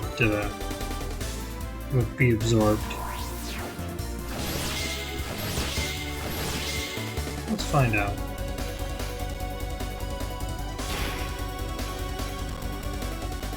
It would. Okay.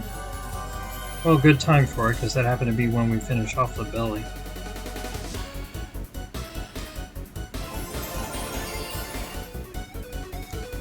Alright, from here it's just gonna keep spamming Xenon Ray Force.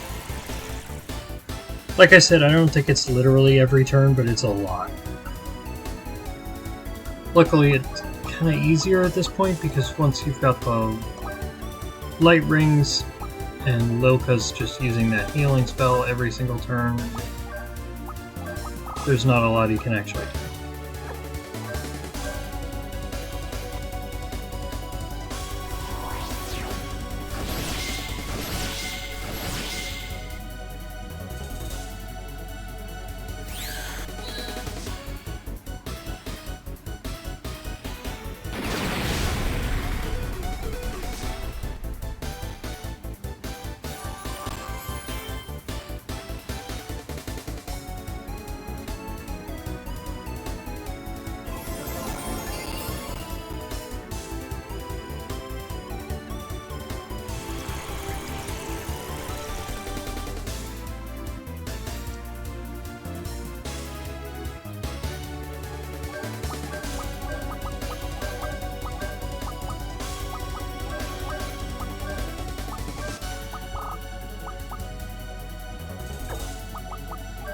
Let's do the orbital laser attack.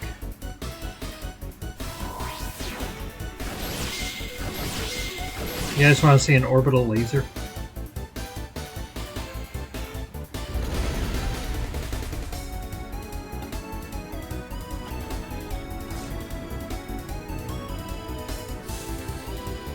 Pew!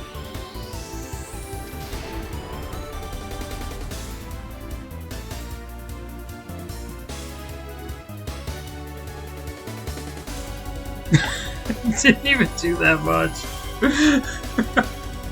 Very silly.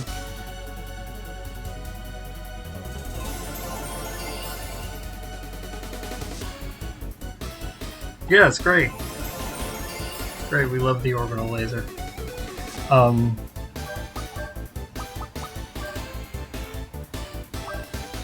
Lilka's faster than him now, so it's probably safe when we're full not to use healing spells.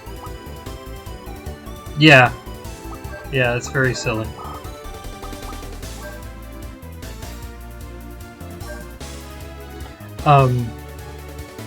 One of my favorite video essayists, Jacob Geller, has an entire video just about orbital lasers. And I always remember Sky Eye, Wild Arms' version of an orbital laser, and it's like... But it doesn't actually do very much.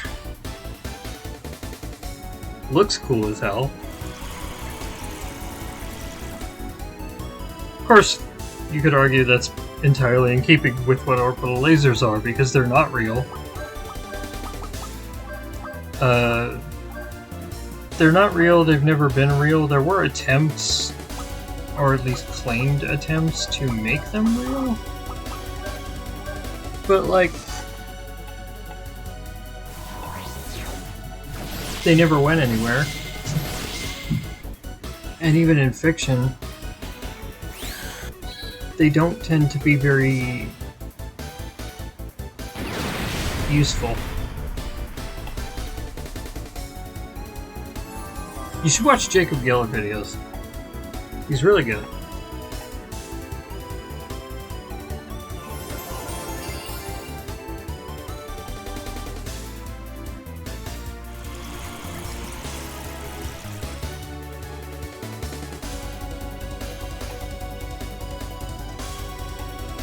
Boss Railgun and use Banisher to get Ashley out of access so you can get into access again and make use of all that FP. I think just spamming that Lucid is probably more damage. I'm not positive of that, but given how I've been messing up lately, I'd rather just play it safe. I have to spell that? Geller, you mean? The video essays I was talking about?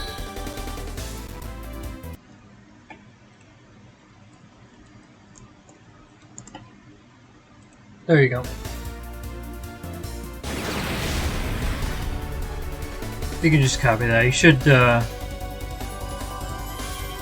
be like his YouTube channel should be like the top result on any search engine. He even has a Wikipedia article, which is neat. Not a lot of video essayists are notable enough to have Wikipedia articles.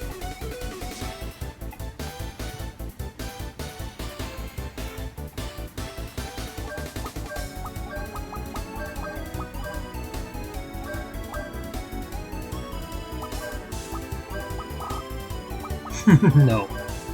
No relation.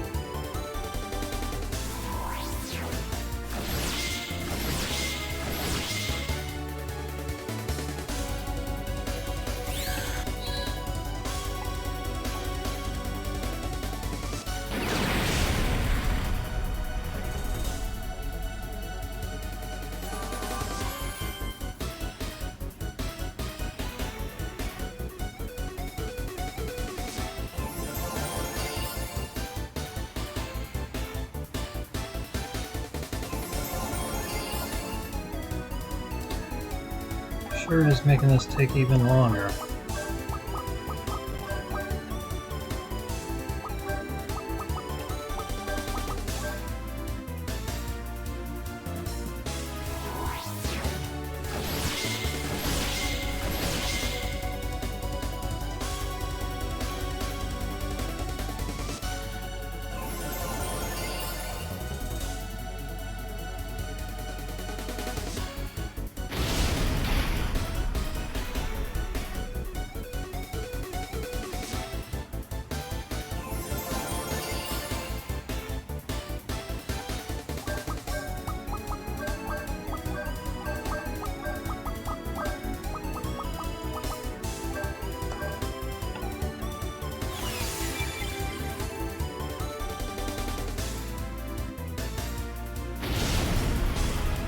Yeah, maybe it is.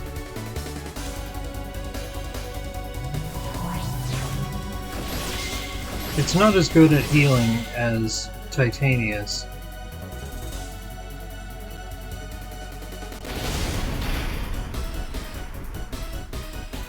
Which is good for us. We can consistently deal more damage than it can heal.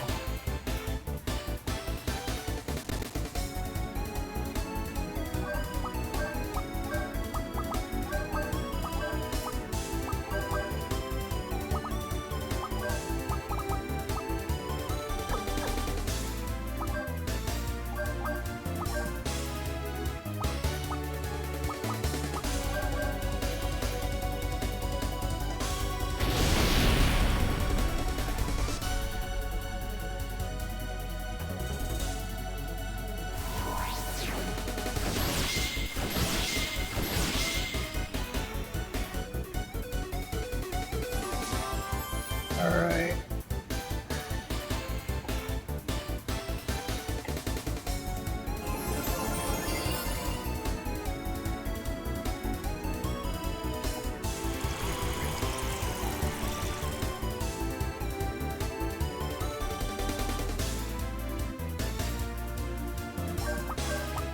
Alright, this turn should do it.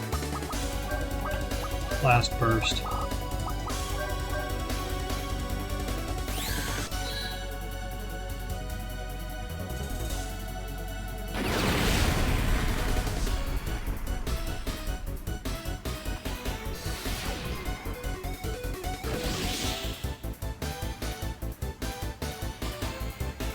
Nope. Oh, jeez.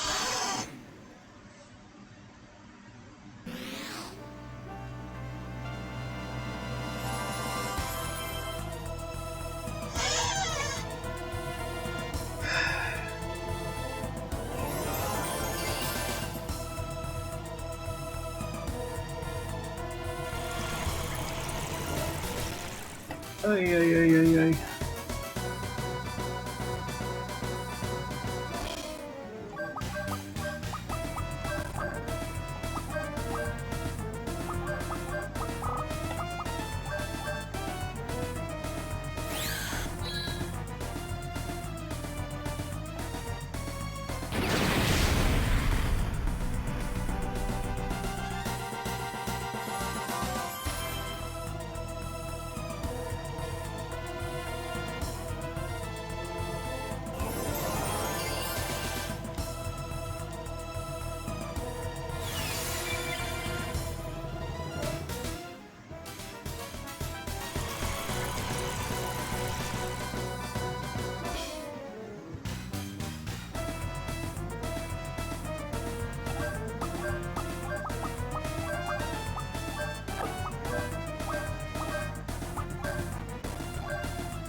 I really thought that last burst was going to finish it off.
Back to Mad Lucy.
Lob a grenade at it.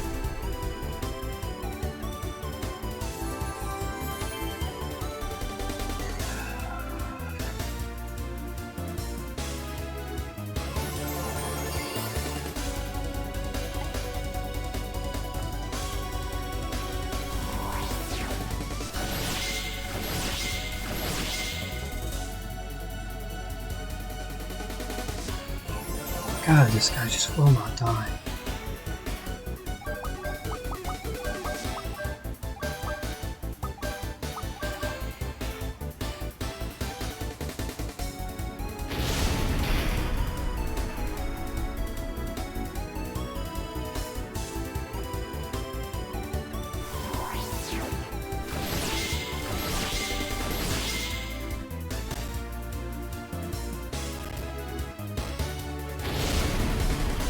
Missed.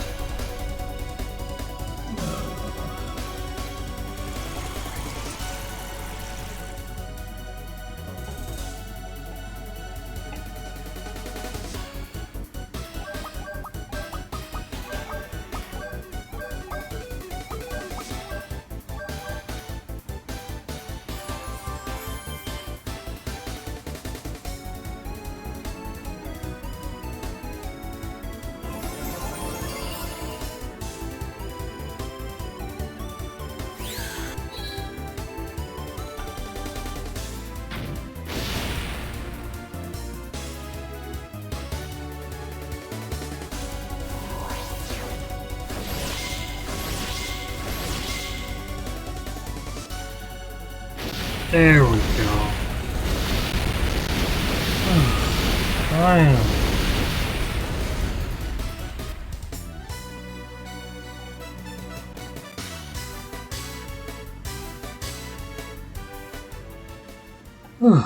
Okay.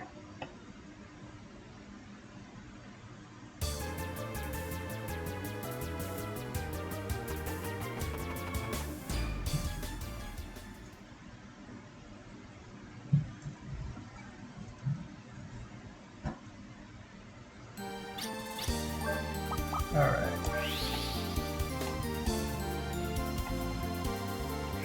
Now for a fun level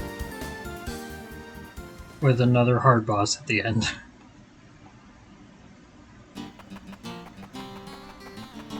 Oh, let me save first.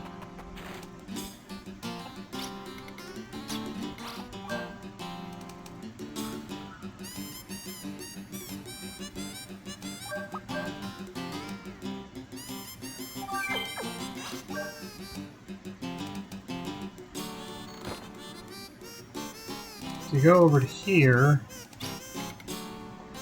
talk to this Luca. You certainly got some odd friends. What's with them?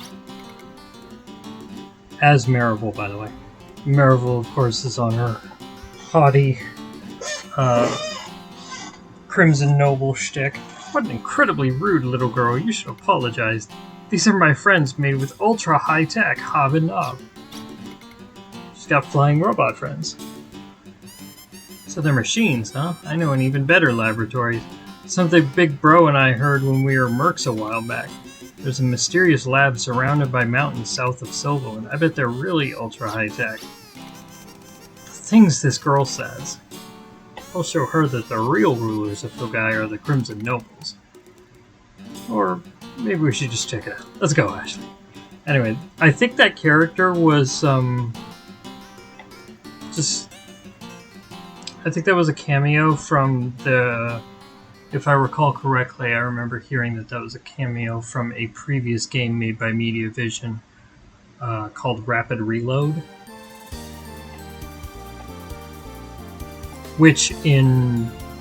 the Rapid Reload was the name it was released under in North America, I think. Because I think the original Japanese name was Gunner's Heaven, which is the name of that saloon that we just saw. Anyway, point is, that conversation unlocks this dungeon.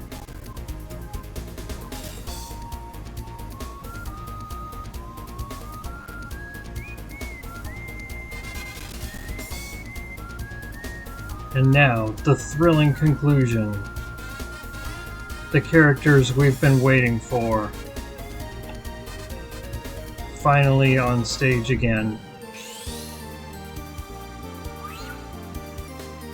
I do love this part. Fab Science Lab. Guess who? Tweedledum and Tweedledummer. The monk let out a fart. Okay. Well, bizarre non sequiturs. Who could that be? If we have any behavior that heats things up in the living room, I can't help but drag irons. It shines, it spins, it makes noise. Release it for the red beam gun to scatter bullets. A shocking scene might play itself out right here before us. Yes, it's Liz and Ard. In all their glory. Someone help! Trespassing! Ard. You're alive. Earthworms and crickets are so cool because they're alive. Being alive is so unbelievably fabulous. That's what I usually believe, but why are you here? Weren't you on the Heimdall Gaza? After that, I didn't see you around anymore. Don't bring that up. Don't go inquiring about my past. This little spotlight on him. That day. He started talking about it himself. So he wants me to listen. There are lots like him. Actually, we weren't on the Heimdall Gaza. That's how they survived. They just weren't there when it exploded. Which makes sense when you think about it, because, like, the Heimdall Gaza was the last refuge of Odessa, where its highest-ranking officers who hadn't already been killed by that point were, for the most part.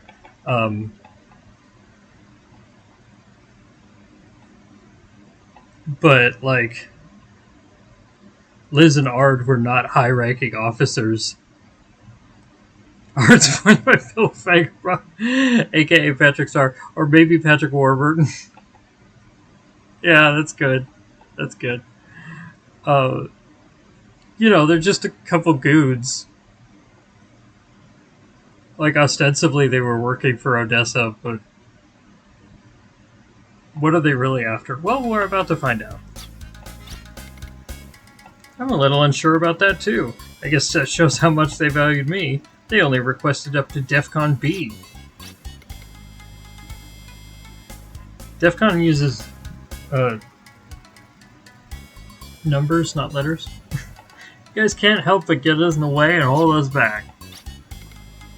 I hope to do a military maneuver with little Vins at least once. Ard.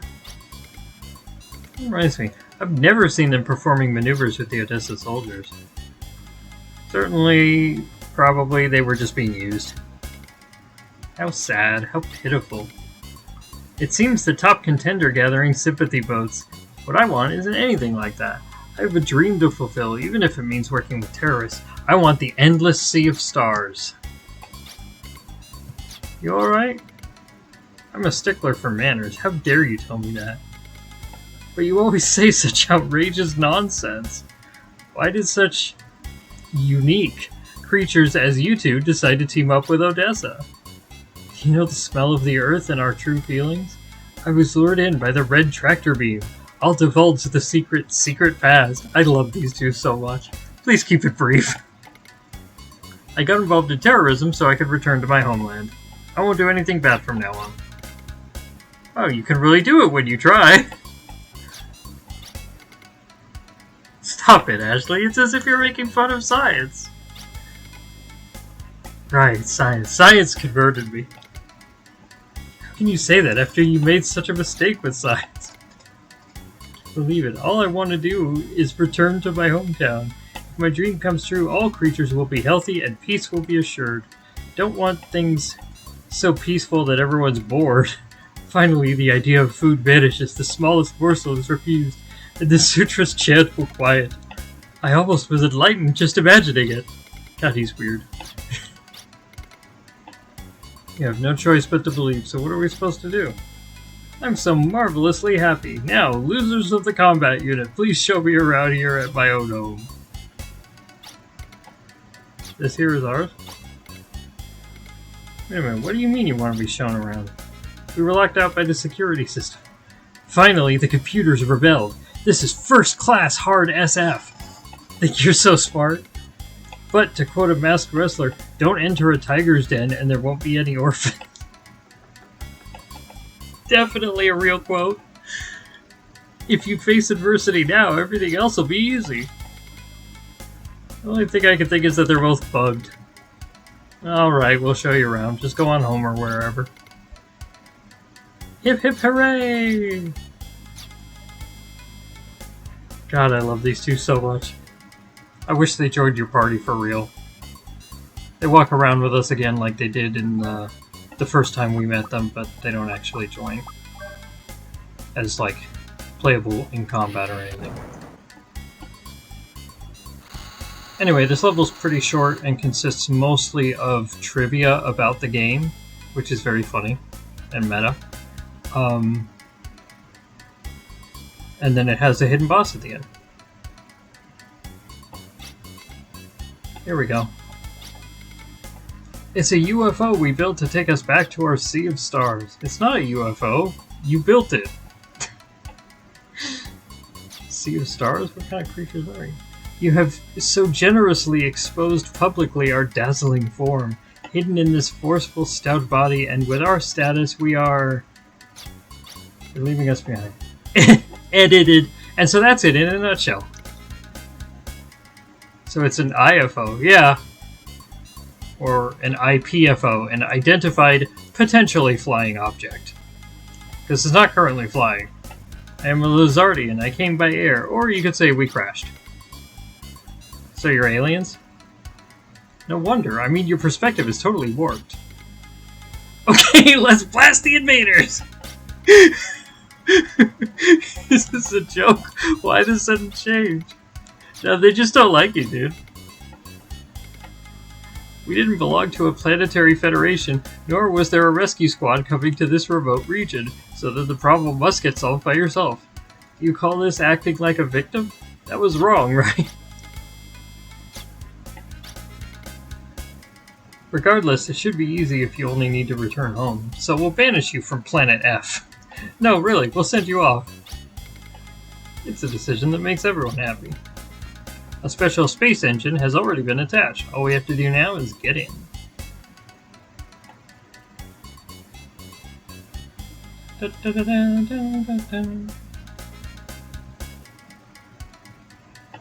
So they are officially, canonically aliens. Rachel and I have the additional headcanon that they are specifically the salamander babies that Tom and Janeway had in the Voyager episode Threshold. That is obviously not canon in either universe. It's just a joke that is very funny in my opinion. I mean, when you think about it, those are like lizard-like creatures that were abandoned in a universe where faster than light interplanetary travel is known to exist. So they hitched a ride on some ship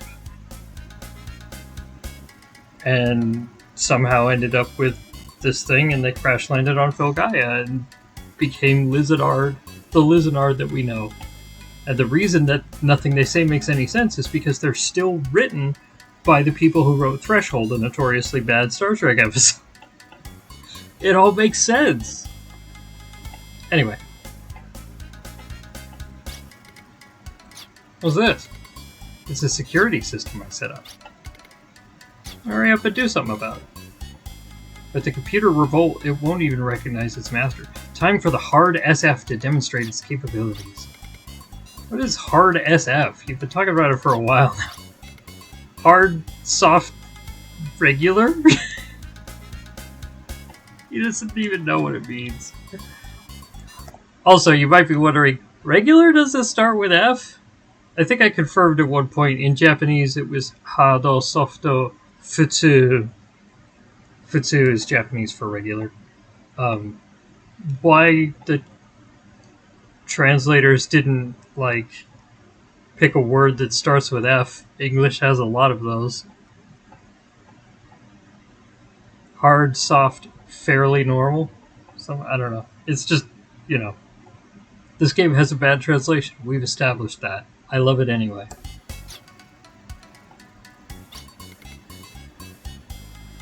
Leave that alone and just deactivate it ourselves. I remember that response.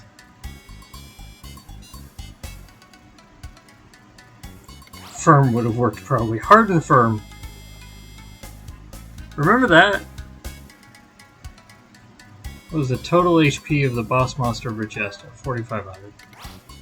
It was the original power called Bayonet, Ashley Winchester. Combination of monsters, Bogey, Gome, Blue Book. Hardware, software, firmware.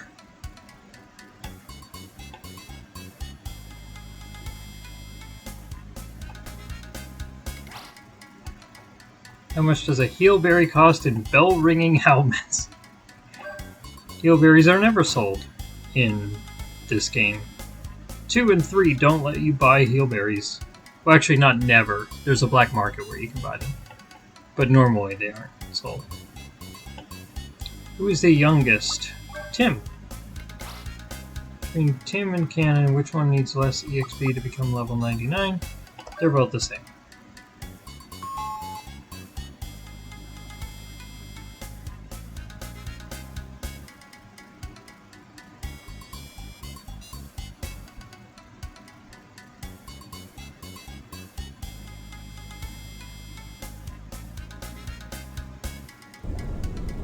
Alright, so here's the boss fight.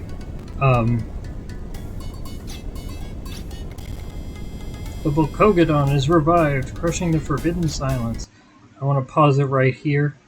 The Volkogodon is a pretty hard fight. I might not beat it. I'm going to do my best, obviously. But I did want to show off in case we have to stop here because I lose. If you look at the bottom, there's a computer console, ostensibly is what it is. Although even at this angle, you can tell it is actually just a PlayStation 1 controller that's been made into it. It's got the D-pad and the start and select buttons. It's very funny.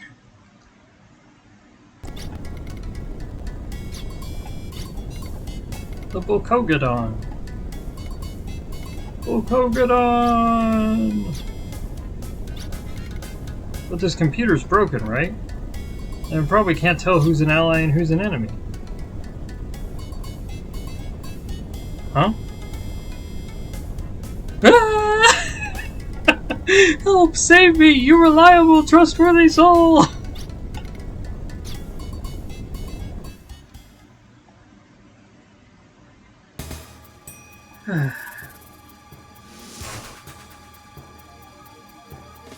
So Volkogodon is definitely on the harder end of the hidden bosses. It's not the hardest, but it's the hardest that I can usually beat. The good news is Gunblaze does massive damage to it. So, let's try and just get Ashley there as quick as possible, I think.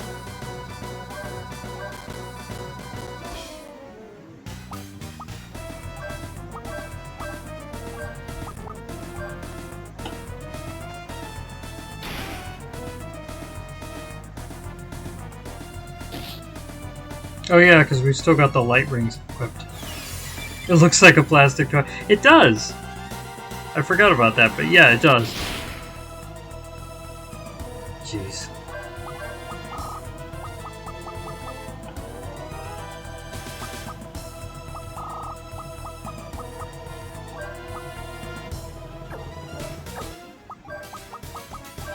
I'm actually just gonna do this.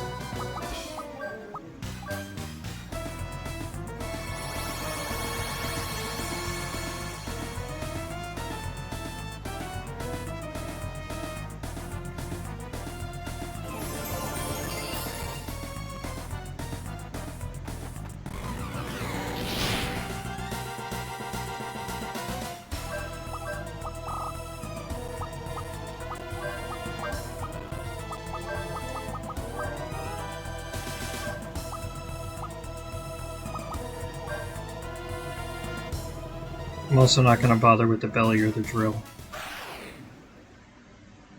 I did with the first couple attacks by force of habit, but really I just want to finish this thing off.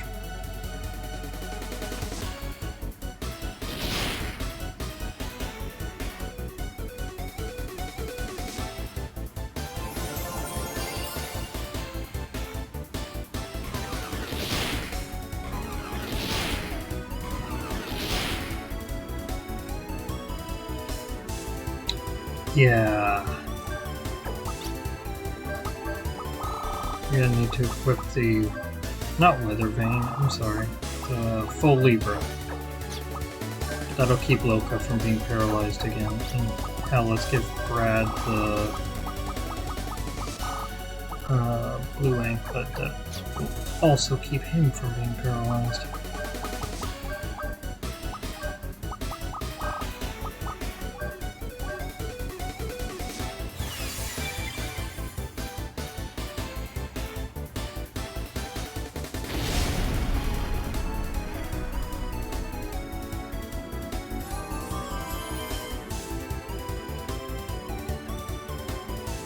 Luckily, Bulkogadon has no healing spells. So as long as we can just stay in the battle, we should be good.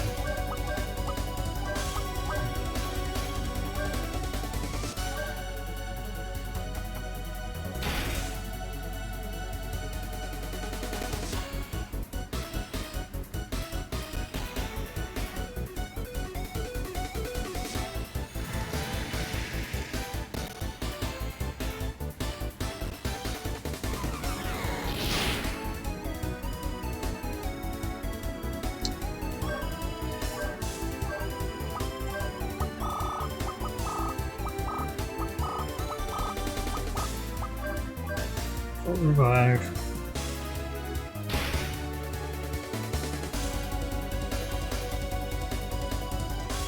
Being able to do 3,000 damage with a normal attack is pretty nice.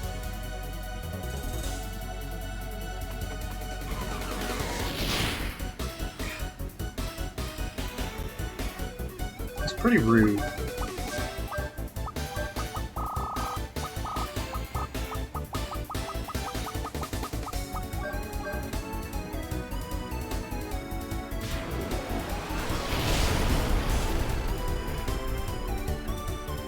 There we go. Can only survive like 5 of those at most.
3 more.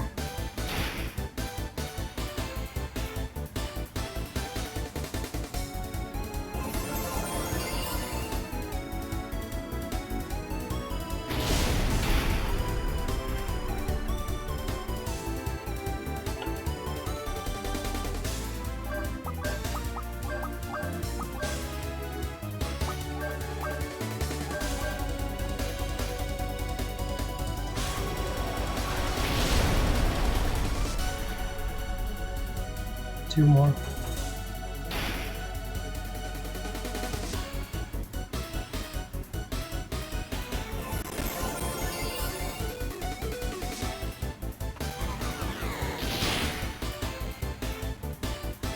Yeah, she's dead. Okay.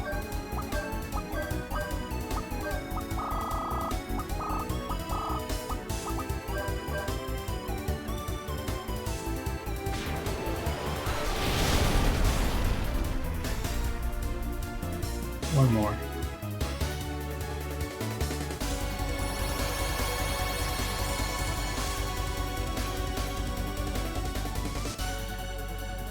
Oh, it does have a healing? Come on, man. Okay.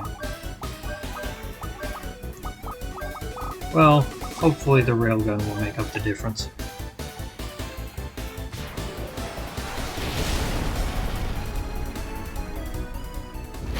There we go. I did not realize it also had life returner.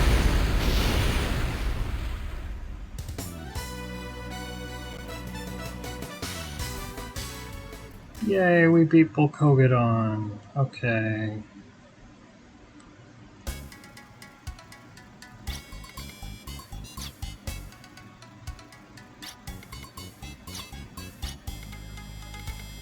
You giant who taught me about justice and courage, Volkogadon.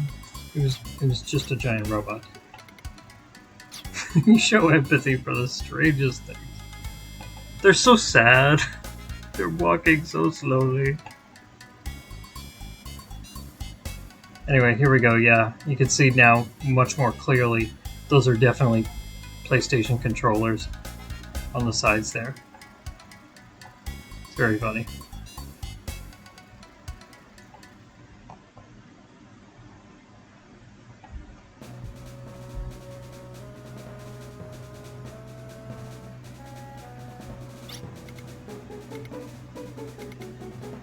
It's a space engine steamroller of my own design.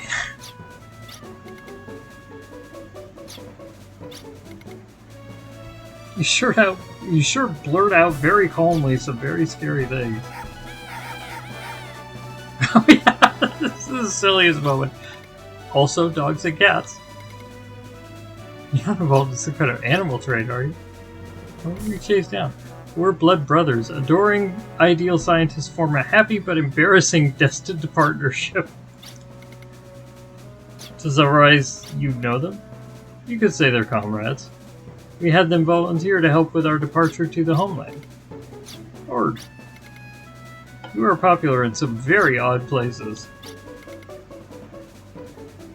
Maybe the natural world took action to control the ecological system. What are you gonna do? Are you gonna take a walk? Parting is most sad, but I can't let you do that. While we are fated to go, we are also fated to stay and protect, and trust Filgaia to their care. It's very cool. I doubt the wisdom of leaving our star in their care so easily.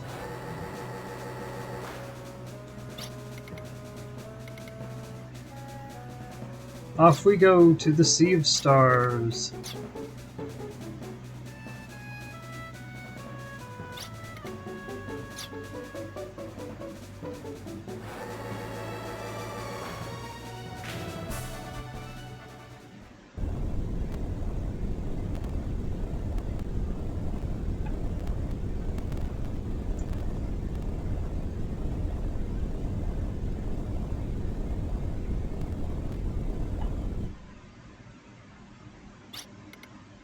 Off they went.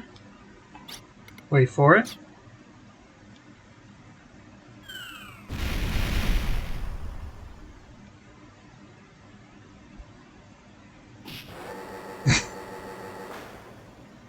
Always with the kicking. What's this?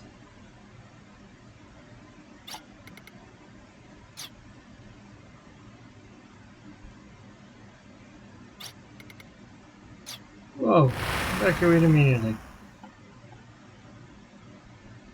Yeah, that thing can't actually fly.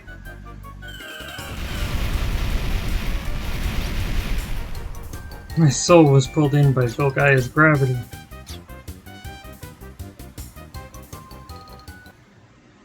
Dizzy Lizzy. Makes me so mad I'm trembling with anger. Ard. Anyway, this just gives Marival her last summon attacks. Type O long-range air attack golem recalls Lucifer to turn the enemy back into light. And Asgard 2. Type 3 heavy defense golem recalls Asgard 2 to crush the enemy. And that's it.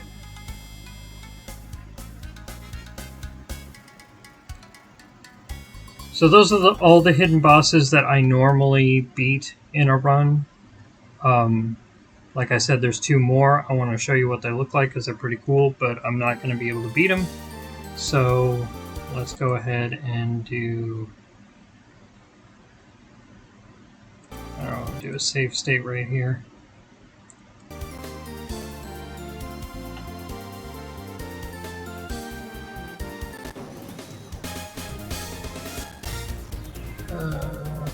First one is right here.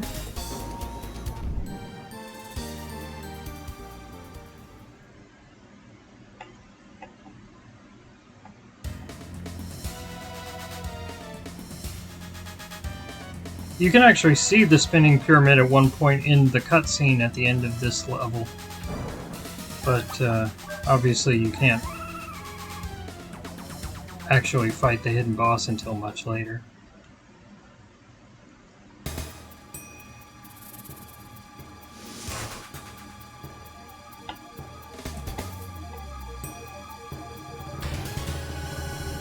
Demon King Angolmois.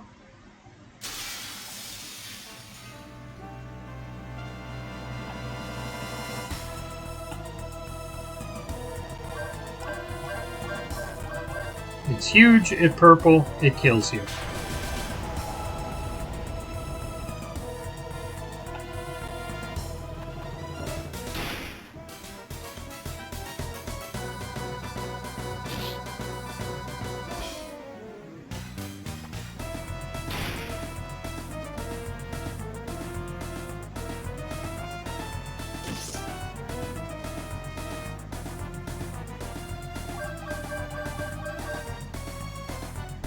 The 7th Moon is its signature attack, which it always uses on turn 2, and several times after.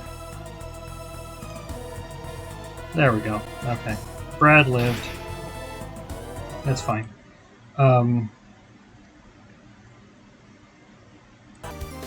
He kills you pretty quickly. Like I said, I've only ever beaten it once. And then the other one is... Oops. To teleport to Holstein.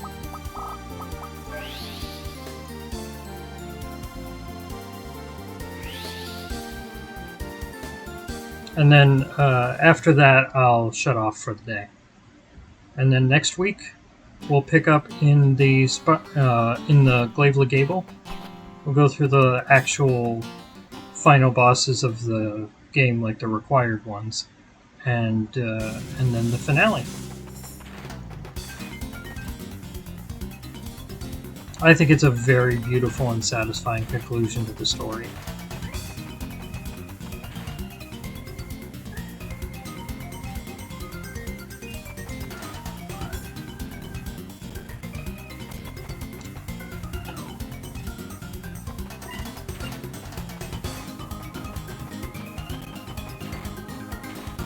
Was it in here? Or was it further down? Not here. Okay.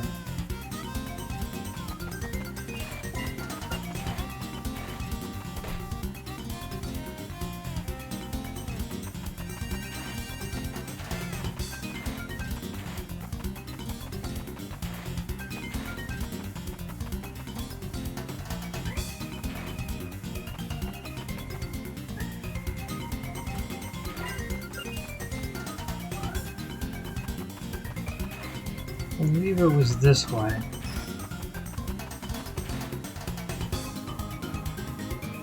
There it is.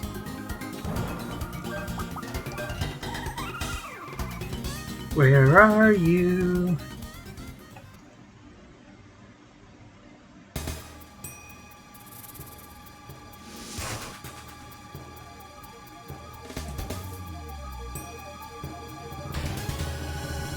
Master of the beginning and the end, Ragula, Ragula. Also has its own music, which is awesome.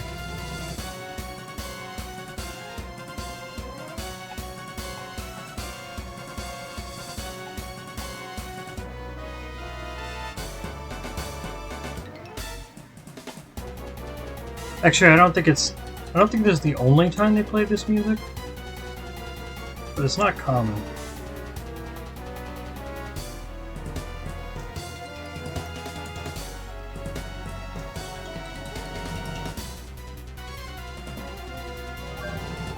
Alright.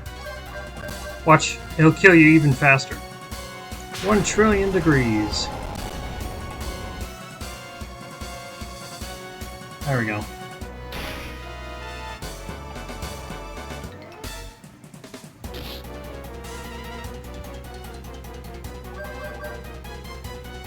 Black Nova. There we go. Okay. Alright. So now we've seen all the hidden bosses and beaten most of them. And like I said, that's about it. The only other thing left is the grand finale, which we will do next week. Wow, this was a long session. I don't usually beat all of the hidden bosses back to back to back like that. I mean, even today I didn't do all of them. But hope you all had fun. And yeah, like I said, I think we should be finishing up next week. So thank everyone for joining me. Be safe out there, everybody. Love you. Good night. Robert, yes. Robert says good night too. Bye-bye.